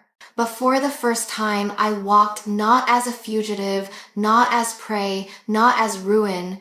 I walked as Luna. The forest no longer felt entirely hostile after Silverwood. Its silence still pressed heavily upon me, but it did not suffocate as before. The silver veins along my arms glowed steady, no longer burning with restless fire, but pulsing like a heartbeat, alive, patient. The wolf within stirred when I moved, but it did not claw or demand. It watched. It waited. It obeyed. For the first time since my awakening, I dared to believe the voices of the grove had spoken true. That I could choose, that I could be more than the destroyer my sister taunted me with. Yet belief is fragile, easily shattered. The world wastes no time in testing it. The test came sooner than I expected. I was traveling along the edge of the mountains when the scent of blood caught my senses, sharp, metallic, fresh. My wolf pricked its ears inside me, urging me toward it. I followed, wary, until the forest opened into a small clearing where the snow was trampled crimson. At the center lay a wolf, not shadow, not twisted, but flesh and blood, its pelt gray and white, its body torn by claw marks that oozed dark red. It raised its head weakly when I approached, lips curling in a feeble growl. Its eyes were wide with fear, the fear of prey that knows death has already marked it. The scent of corruption lingered in its wounds. I saw the telltale black veins threading outward from the gashes, a poison that reeked of the umbral circle. My first instinct was to draw back. The corruption was too deep, the wolf too far gone. To touch it would mean drawing that poison into myself. And yet, as I stood frozen, the memory of Silverwood returned the voices whispering, "The Luna wolf restores." The wolf whimpered, its breath ragged, its eyes clouding. I knelt, trembling, torn between fear and duty. "I do not know how," I whispered to the dying beast. "I do not know if I can. But if I was given this gift, then it cannot be only to destroy." I laid my hands upon its fur. The silver veins upon my skin flared bright, burning against the spreading black. Pain surged into me, searing like fire, as though the poison sought to devour my light. My wolf snarled, restless, demanding I release it in violence. I clenched my jaw, refusing. "Not fury," I whispered through gritted teeth. "Not fire. Healing." At first, nothing happened. The poison fought viciously, tendrils crawling up my arms, searing my flesh with its hunger. My vision blurred, and I thought I would fail. But then, something shifted within me. Not the wolf, not the destroyer, something gentler, quieter, buried beneath rage and grief. I thought of my mother's hands upon my face. I thought of father's last breath, his plea to protect. I thought of the grove's light, steady and unbroken. The silver fire softened, its blaze becoming warmth. It seeped into the wolf's wounds, not burning, but cleansing. The black veins recoiled, hissing, shrinking back into the gashes until they vanished. Flesh knit, blood slowed, breath steadied. The wolf whimpered again, but this time in relief. When the light faded, I collapsed onto the snow, gasping, my body trembling from the effort. My arms throbbed with lingering pain, streaked with black where the poison had tried to root itself. But slowly, the silver veins flared again, driving the corruption out until only faint scars remained. The wolf stirred. It rose unsteadily, shook its fur, then lowered its head to me. Its eyes, once clouded, now gleamed clear. For a long moment, we regarded each other, creature and Luna, both touched by darkness, both choosing life instead. Then, with a soft whine, it turned and vanished into the forest. I lay in the snow, tears burning my eyes. I had done it. I had not destroyed. I had not unleashed fury. I had healed. The realization struck me deeper than any battle. For so long I had believed my power was curse alone, a burden that would one day consume me. But here, in this quiet clearing, I had seen its other face. The wolf within was not only a beast of ruin, it was also strength enough to mend what shadow sought to break. As the sun broke through the clouds, spilling pale light upon the snow, I whispered into the silence, I am not your destroyer, Celine. Not yet, not ever. If my gift is to heal, then even your shadow cannot erase it. But even as I spoke, I knew healing would demand more of me than destruction ever had. To destroy was release. To heal was restraint, endurance, sacrifice. And the road ahead would test how much of me I was willing to give. I rose slowly, every muscle aching, but my heart steadier than it had been in many moons. For the first time since father's fall, I carried not only grief but purpose. And with purpose, the exile no longer felt like punishment. It felt like preparation. The council had dispersed days ago, but the echoes of its debate still rang through Moonvale's halls. Celine's treachery had fractured more than our family. It had sown unrest across the territories. Packs whispered of corruption spreading through their borders, of wolves vanishing into the night and returning with eyes burning green. Fear was no longer rumor. It was proof. Kyle, the Alpha King, did not linger in chambers heavy with hesitation. He was a man carved for action, not endless words. While the Alphas argued, he prepared. While they doubted, he moved. He donned his black cloak, the one woven with threads of silver that shimmered faintly in torchlight, and summoned his chosen hunters. Their eyes burned with loyalty, their bodies honed by battles past. They would follow him into darkness itself if need demanded. The king did not speak of politics as he stood before them. He did not speak of honor or victory. He spoke of oath and blood. Celine has taken what is forbidden, he said. His voice low, thunder coiled in restraint. She has spilled kin. She has bound herself to shadow. She is not only traitor to her house, but traitor to the very throne. We will not wait for her to strike again. We will hunt her. The hunters bowed their heads, their voices a single answer. For the crown, for the packs. I've not... Kale did not smile, but something shifted in his eyes, an ember of grim resolve. Yet even as he set forth, his thoughts strayed. He remembered the altar's glow, silver marks flaring across a young woman's skin. He remembered the moment Alara had stepped from shadow, trembling yet defiant, her voice steady though the world sought to silence her. He had seen fear in countless eyes, but hers had not been fear, it had been choice. She had chosen to stay, to witness, to speak. That choice echoed in him more deeply than he cared to admit. Riding through the forest, Kale felt her presence like a thread woven into the air. He had defended her before the council, not merely out of duty, but out of recognition. There was something in her light that spoke to his darkness, something in her restraint that mirrored the chains he wore around his own fury. He wondered where she walked now, if the shadows had reached her, if she still breathed. The hunters scouted wide, following trails of corruption. They found villages scarred with claw marks too jagged to be natural, their wells poisoned with ash, their livestock slaughtered and left to rot. In one place they found only silence, an entire hamlet emptied, doors ajar, meals half-eaten upon tables. The snow carried tracks that led into the forest and vanished, as if the earth itself had swallowed them whole. Each discovery hardened Kale's resolve. Celine was not hiding. She was spreading. The umbral circle did not merely want her, they wanted dominion, and she was their willing blade. One night, beneath a waning moon, the king set camp upon a ridge. His hunters slept lightly, their hands upon their weapons, but Kyle did not sleep at all. He stood apart, staring into the valley below, where mist clung like ghosts. His wolf stirred inside him, restless, heavy with warning. Alpha King. The voice came from behind him. One of his hunters approached a woman with dark braids and eyes sharp as steel. She bowed her head. There are rumors among the men. They say Selene has bound a beast in the east, a creature of shadow unlike any seen before. They fear it may turn against us before we ever reach her. Kale's jaw tightened. Rumors are seeds of fear. I do not let fear take root.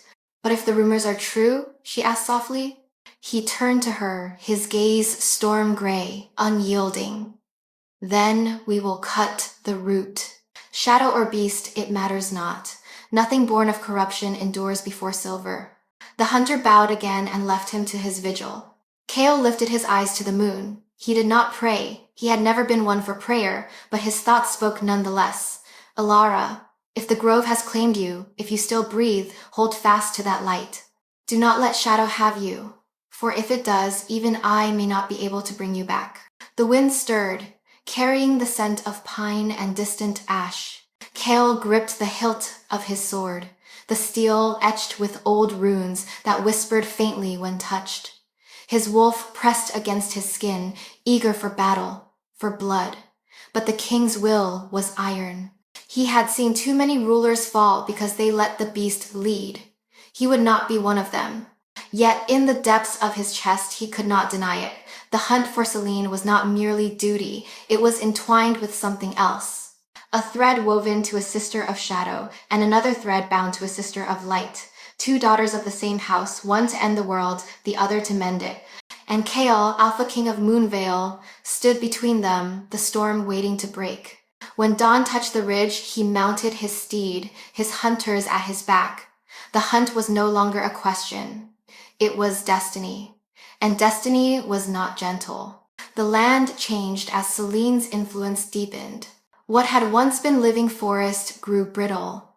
Its trees bent as though bowing to some unseen weight. Rivers ran dark, carrying the taste of ash. The air itself thickened with unease, as if every breath was drawn through smoke.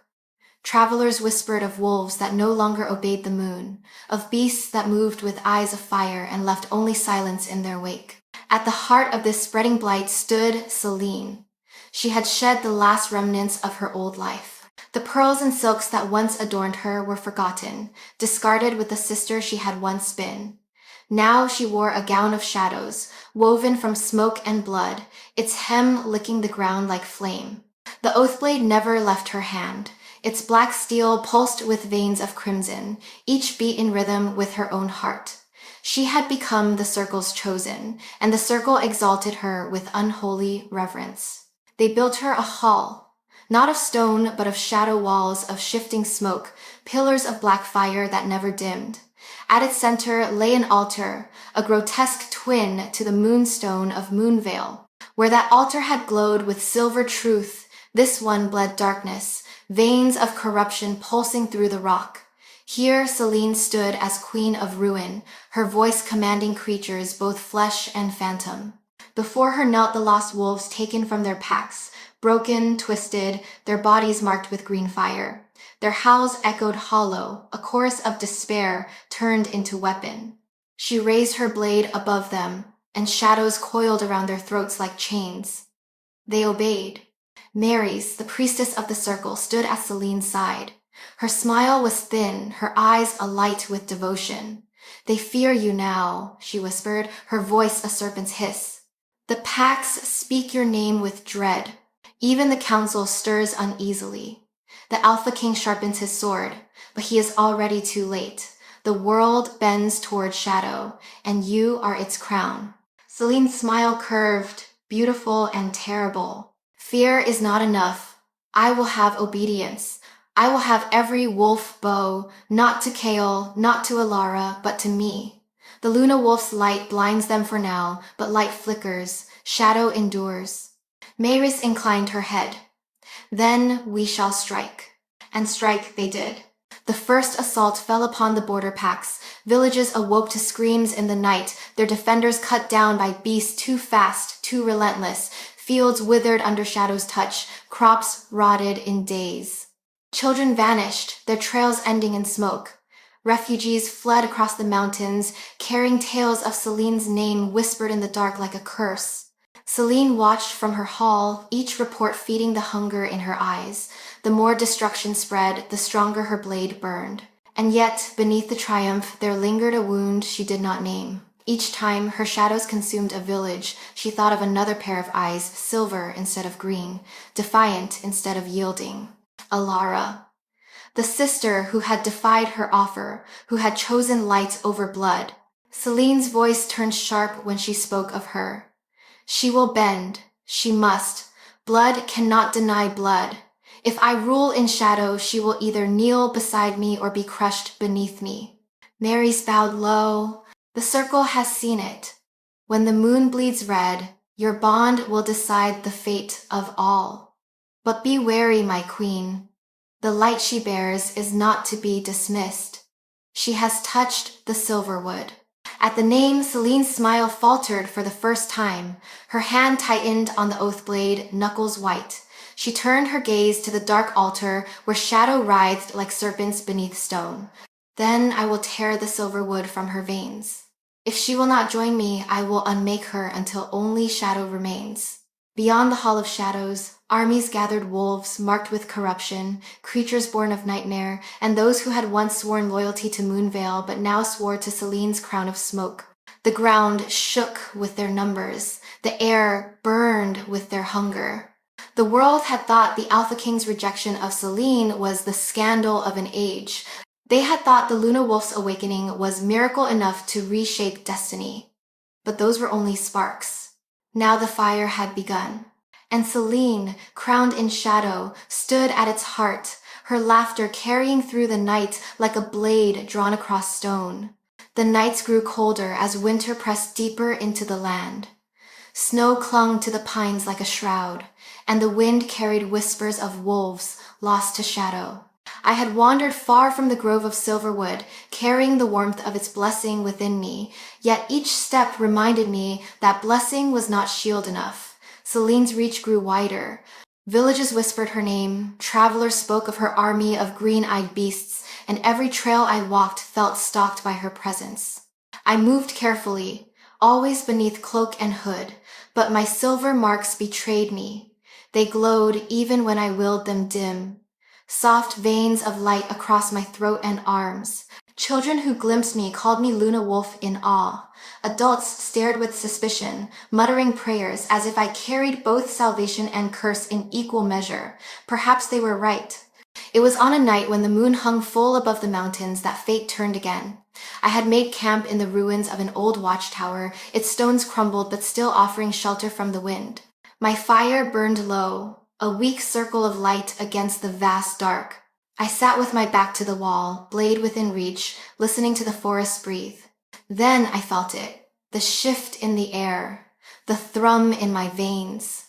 My wolf stirred, not with hunger, but with recognition. Footsteps crunched upon snow, deliberate yet unhidden. A shadow stretched long against the firelight, and when I lifted my eyes, I saw him. Gael. The Alpha King stood at the edge of the fire's glow, his black cloak dusted with frost, his storm-gray eyes fixed on me. His presence filled the ruin as if he were not a man but a force of the night itself. For a moment I could not breathe. He looked unchanged, and yet everything in me had changed since last I saw him. Alara, he said, my name low upon his tongue, steady as the ground itself. I rose slowly, uncertain if I should bow, if I should flee, if I should even trust the pounding of my own heart. Why are you here? My voice cracked with both suspicion and relief. His gaze searched me, lingering on the silver veins glowing faintly through my cloak. I have hunted shadow across these mountains. Every trail leads back to you. I had to know if you still lived. I live, I whispered, though I do not know for how long. He stepped closer, the firelight catching the runes etched faintly upon the hilt of his sword. Your sister's darkness spreads. She gathers an army, not to fight, but to consume. I have seen villages emptied, wolves twisted beyond recognition. If she is not stopped, there will be no packs left to rule, no moon left to honor, only shadow. Pain twisted in my chest. I know, I have seen what she has become. I faced her in the ruins of our home. She offered me her hand. She would have had me join her. And you refused. I refused. My voice broke, thick with memory. But each time I fight her shadows, I feel the destroyer stir in me. Each time I unleash the wolf, I wonder if I am truly any different. Kale's eyes sharpened, not in judgment, but in something steadier. You are different. I saw it at the altar. The wolf does not define you. Your choice does. I wanted to believe him, yet doubt not. What if choice is not enough? What if one day I cannot hold it back? He studied me a long moment. Then he removed his cloak and set it upon my shoulders, heavy and warm. Then until that day comes, I will stand beside you. And if it comes, I will remind you who you are. His words struck deeper than any blade. For weeks I had walked alone, bearing grief and fear in silence. To hear him speak, not as king, not as judge, but as ally, it was almost unbearable in its mercy. Silence stretched between us, filled only by the crackle of fire and the sigh of wind through broken stone. My wolf, usually restless, was quiet, as though it too recognized him. At last I asked, "Why me, Kale? The council doubts me.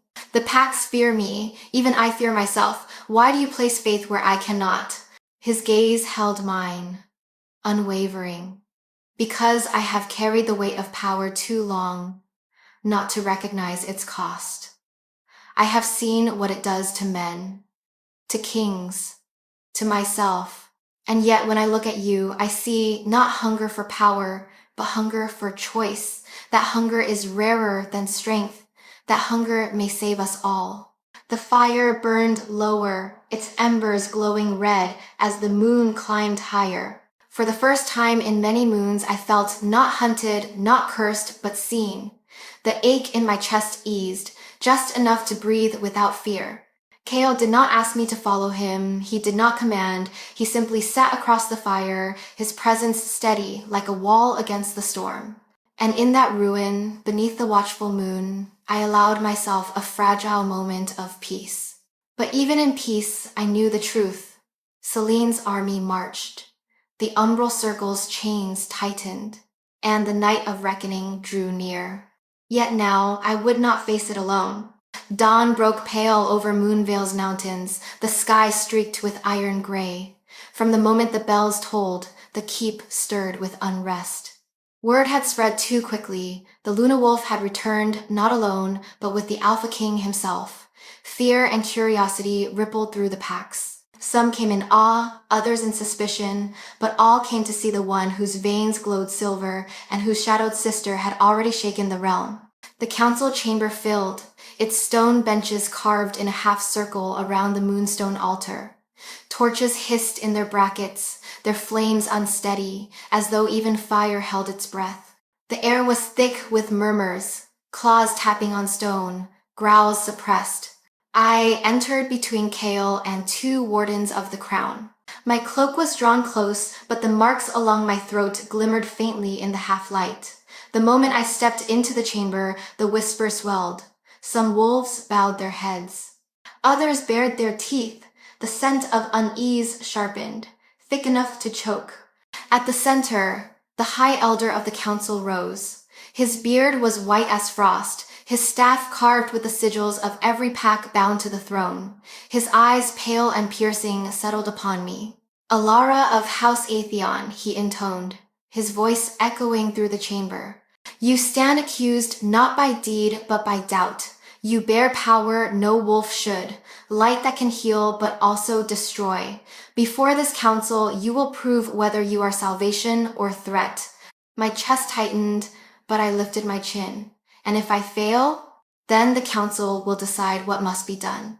His gaze did not waver. Even a Luna Wolf is not above judgment. In this lens, Kale stepped forward, his presence filling the chamber like storm pressing against stone. "This is no trial for crime. This is a trial for trust, and I will witness it myself." His voice silenced murmurs, though it did not erase them. The High Elder gestured to the altar. Place your hands upon the stone, let it speak. I moved forward, my pulse loud in my ears. The moonstone glowed faintly, veins of silver winding across its surface. My wolf stirred, uneasy but obedient. I pressed my palms against the cold surface. At once, light flared. The marks along my arms blazed brighter than I had ever seen. Silver fire coursed through me, surging into the stone, spilling across the chamber until every wall reflected its glow. Gasps rose from the benches. Some shielded their eyes, some growled low in fear. Vision struck, sharp and merciless. I saw my father's fall, his blood upon the stone. I saw Celine, her crown of shadows gleaming, the oath blade dripping darkness. I saw myself, claws drenched in blood, my howl shattering the sky, the destroyer, unchained, bringing ruin to all. But beneath it, another vision. The wolf I had healed in the forest, rising whole again. Villages spared, corruption driven out, children safe beneath silver light. I saw not ruin, but restoration. The altar did not judge with words. It revealed. And in its revelation, the chamber trembled. The wolf saw what I saw. The twin paths within me, light and ruin, choice and consequence. When the light dimmed, I collapsed to my knees, breath ragged. My hands burned as though seared, but the stone released me. Silence swallowed the chamber, heavy, waiting. The High Elder struck his staff once. The altar has spoken. The Luna Wolf carries both destruction and salvation. Which path she walks is not yet fixed. A growl rose from one of the alphas, a man draped in furs of black. You would trust her? She will doom us all. Better to end her now, before the shadow claims her completely. Others barked agreement, their voices harsh, fearful. Kale's answer was thunder.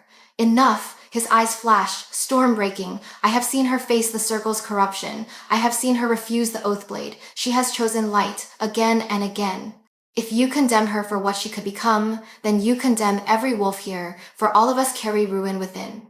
The difference is not power, it is choice, and she has chosen. The chamber stilled, his words hanging like steel in the air. The High Elder lifted his staff once more. So it is declared. The Luna Wolf shall not be condemned, but neither shall she walk untested.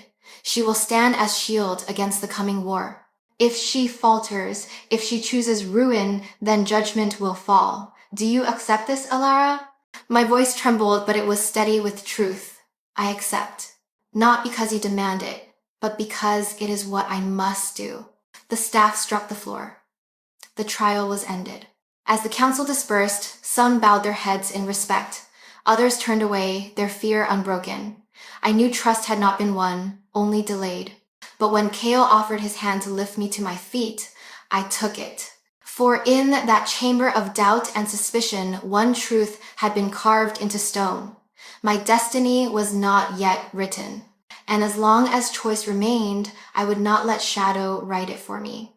The sky bled crimson on the night the prophecy stirred. Clouds shifted like torn banners across the heavens, and the full moon rose veiled in scarlet, its light heavy and wrong. Wolves across the realm lifted their heads and howled, not in triumph, not in mourning, but in dread. For all knew what the crimson meant. The bond of blood was calling. The council had prepared as best it could. Torches lined the battlements of Moonvale Keep, their flames trembling in the wind. Scouts reported the movement of Celine's army, thousands of twisted wolves, their eyes green fire, their claws dripping with shadow. They advanced in silence, a tide of darkness spreading across the frozen plains, swallowing everything in its path. I stood upon the walls, the cold biting through my cloak, the silver veins upon my skin glowing fiercely in the moonlight. The wolf inside me paced, restless, snarling, eager to tear. But I held it back, forcing its fury into chains. Tonight would not be decided by rage alone. Tonight would decide whether I was salvation or ruin. Kale stood beside me, his presence steady as stone. The storm gray of his eyes mirrored the gathering sky. They will be here before midnight, he said, his voice low, carrying only for me. The blood moon favors them, but it is not only theirs. It calls to you as well. Do you feel it? I closed my eyes, and I did. The bond of blood thrummed within me, sharp as a blade. I felt Celine, her rage, her hunger, her triumph. She was near. The oath blade pulsed with her heartbeat, and its rhythm echoed in my veins. The bond pulled at me like a chain, dragging me toward her. I feel her, I whispered. She is coming for me. Kale's hand brushed the hilt of his sword. Then we meet her on our terms. The horns sounded. The gates opened. Our warriors poured onto the field, their howls rising to answer the silence of the shadowed horde. The ground shook beneath the charge, paws pounding, steel flashing, voices colliding. The night erupted into chaos.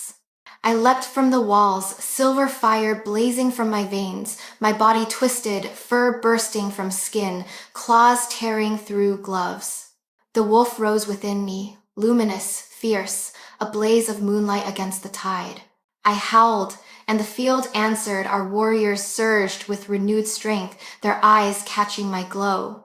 The first wave of shadows struck. Beasts of smoke and sinew lunged, their claws searing with green fire. I tore through them, silver blazing, their screams splitting the night. But for every one that fell, 2 more rose.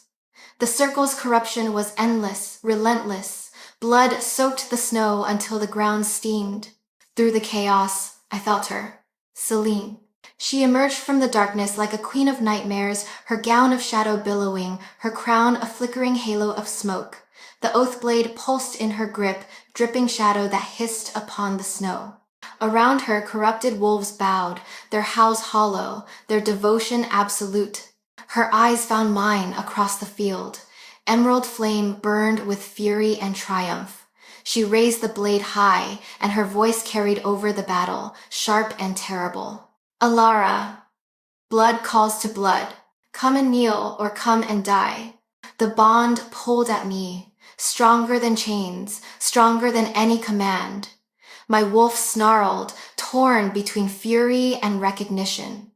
For one heartbeat, I wavered. I felt her power surge through the bond, pressing into my soul, tempting, demanding. Images flashed across my mind, Celine and I, side by side, crowned in shadow and silver, ruling a world bent beneath us. I staggered, claw to my chest, choking on the vision. Then Kale's voice cut through, sharp as steel. Elara! I turned. He stood amid the battle, his sword cleaving shadow, his cloak torn, blood streaking his cheek, his eyes locked on mine, storm steady, unyielding. Choose, do not let her choose for you. The bond trembled, my heart pounded, my wolf howled in rage and defiance. I raised my head, silver fire bursting from my skin, and screamed across the field. I will not kneel to shadow. The bond snapped like a taut string cut. Celine's face twisted, her smile shattering into fury. She surged forward, the oath blade raised high. The ground trembled with her charge, the air thick with shadow fire. I met her in the center of the field, silver against shadow, sister against sister. Our clash split the night, her blade struck, dripping venom. My claws burned, searing darkness into ash. Sparks and blood and screams filled the air as we battled, our wolves entwined in a storm of fire and smoke. Around us, the armies clashed. Wolves screamed. Steel rang. The blood moon watched, red and merciless. This was no longer battle alone. It was prophecy fulfilled. The night of the blood moon had come, and with it the reckoning of sisters. Whether I rose as Luna or fell as Destroyer would be decided here, in blood and silver and shadow. The battlefield was a storm of blood and fire. The snow churned red beneath countless paws.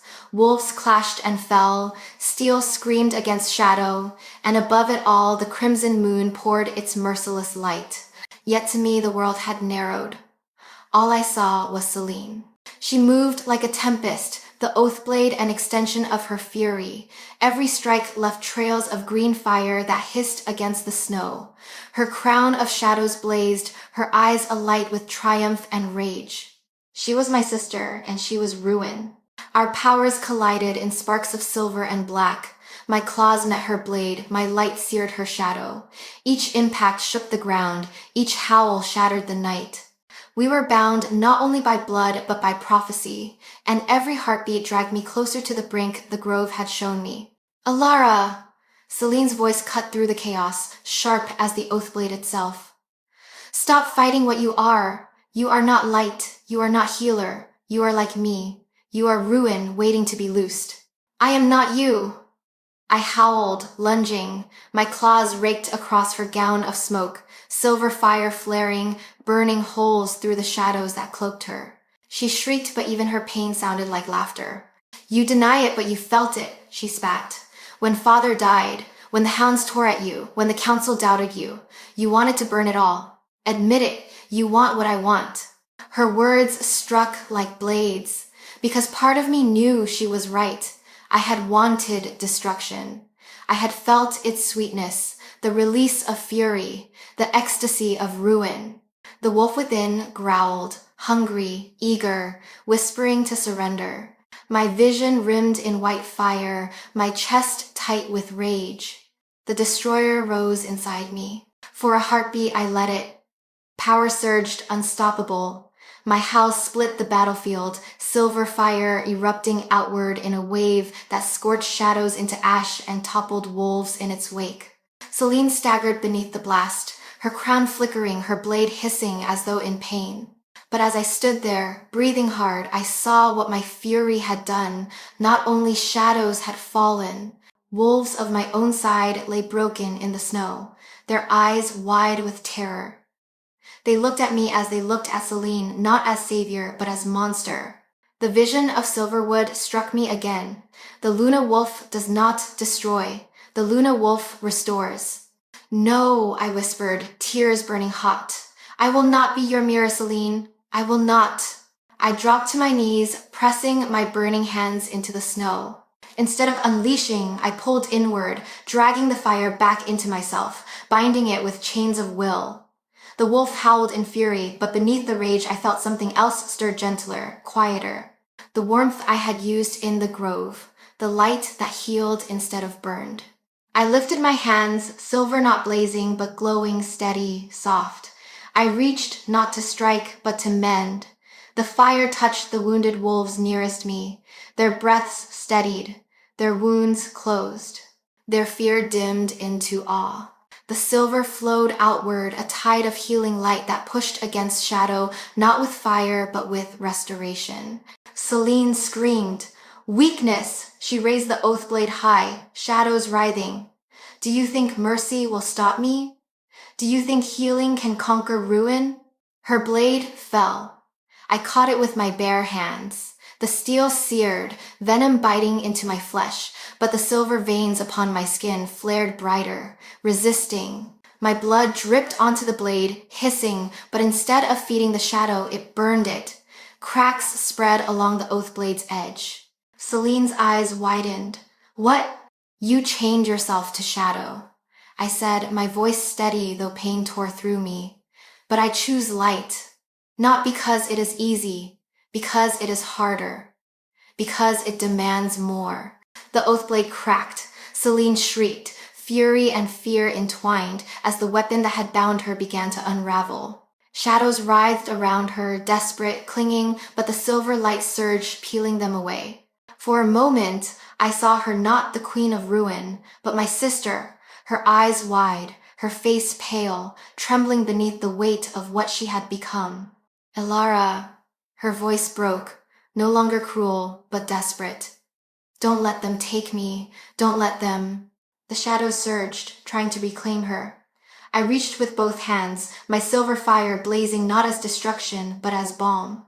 I poured everything into her, my grief, my fury, my love. The light sank into her, driving back the corruption, unraveling the chains the circle had woven. Celine screamed once more, then collapsed. The crown of shadows shattered. The oath blade split in two. The battlefield stilled. The horde faltered, their howls breaking, their forms unraveling into smoke. The circle's power waned, its grip severed. Silence fell, heavy and vast, broken only by the ragged breaths of the living. I knelt beside Celine, her body limp in my arms. Her eyes opened faintly, green fire gone, only gray-blue left. Tears streaked her face. "Sister," she whispered, voice barely sound. "You should have let me burn." I pressed my forehead to hers, tears falling freely. "No, you are my blood, and I will not lose you." Her eyes closed. Whether she slept or fainted, I did not know. But the shadow was gone. Around us, wolves began to rise, their voices low with awe. Some looked at me with reverence, others with fear. But Kael stepped forward through the silence, his sword lowered, his eyes on me alone. He gave no command, no judgment. He only looked steady and unyielding, as if to say, "You chose." And I was not the destroyer. I was not Celine's mirror. I was Luna. Yet, as the blood moon bled above us, I knew the choice was not the end. It was only the beginning. The battlefield lay silent beneath the dying blood moon. The snow was scarred with ash, streaked with blood, littered with broken steel and the bones of beasts that would never rise again. The air still hummed faintly with shadow, but its strength had waned. The tide had turned. Celine's army was broken, its creatures scattered or dissolved into smoke. For the first time since the corruption began, the night no longer trembled with fear. I knelt beside my sister, her weight limp in my arms. Her crown of shadows had shattered, the oath blade broken at our feet. No green fire flickered in her eyes now, only exhaustion, grief, and a flicker of something too fragile to name. She had not spoken again since she collapsed. Her breath was shallow, but it was there, and with each inhale I felt a tiny thread of hope. The wolves of the packs gathered around us, their eyes wide. Some knelt, some bowed, but many only stared, uncertain whether to worship or to fear. They had seen me blaze as the destroyer and mend as Luna. They had seen the line I walked, razor thin, between savior and ruin. The high elder of the council stepped forward, his staff trembling in his hands, his voice carried, though weary. "It is done. The circle's hold is broken here. The shadow recedes." His eyes shifted to me, pale and piercing. "But what have we gained? A Luna wolf who might yet undo us? A traitor sister who has not faced judgment?" Kael moved then, stepping between the council and me. His sword was sheathed, his cloak torn, his face streaked with blood, but his presence filled the field with the weight of storm. "We have gained choice," he said. She faced her sister. She faced the destroyer within, and she chose. Without her, we would all lie broken in the snow. That is truth enough. As whence? Murmurs rippled, some in agreement, some in doubt. I rose slowly, Celine still cradled against me. My voice was raw, but steady. "Do not think this victory ends the war. The circle remains. They will return. But I tell you this, I will not let them claim me. I will not let them claim her. If I must bear the weight of both ruin and light, then I will carry it. Not for myself, for all of you." The wolves bowed their heads, some reluctantly, some with reverence. The high elder struck his staff against the earth.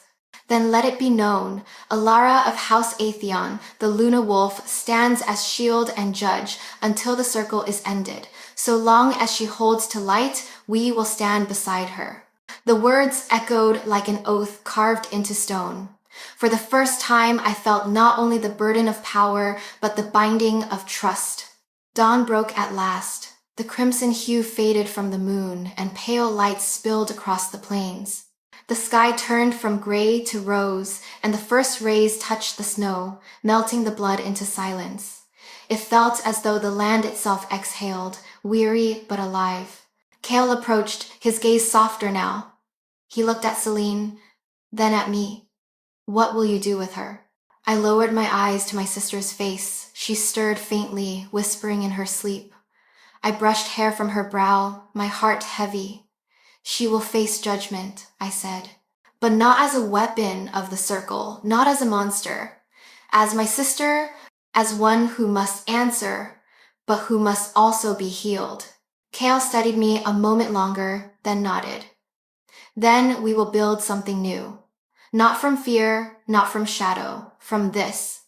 He gestured to the light spreading across the field. From dawn. As the sun climbed higher, its warmth touching my skin, I felt the silver veins along my arms pulse in rhythm with my heartbeat. The wolf within stirred, not snarling, not demanding, but watchful. It was not gone, it never would be. But it no longer felt like a chain. It felt like a companion. I lifted my gaze to the horizon. The world was still scarred. The circle still lurked in the dark. But there was dawn, and dawn was enough. I whispered to the wind, to the grove, to the memory of Father's voice. I am not destroyer. I am Luna, and I will heal what shadow has broken. The wolves around me lifted their heads to the rising Sunday. The council bowed. Kale stood beside me, steady as storm, his presence anchoring mine. And Celine, my sister, breathed in my arms, no longer a queen of shadows, but a soul waiting for redemption. The war was not ended. The circle would rise again. But for now, light had returned to Moonvale. And beneath the dawn, I knew this truth. Salvation is never a single victory. It is a choice made again and again until the light outweighs the dark.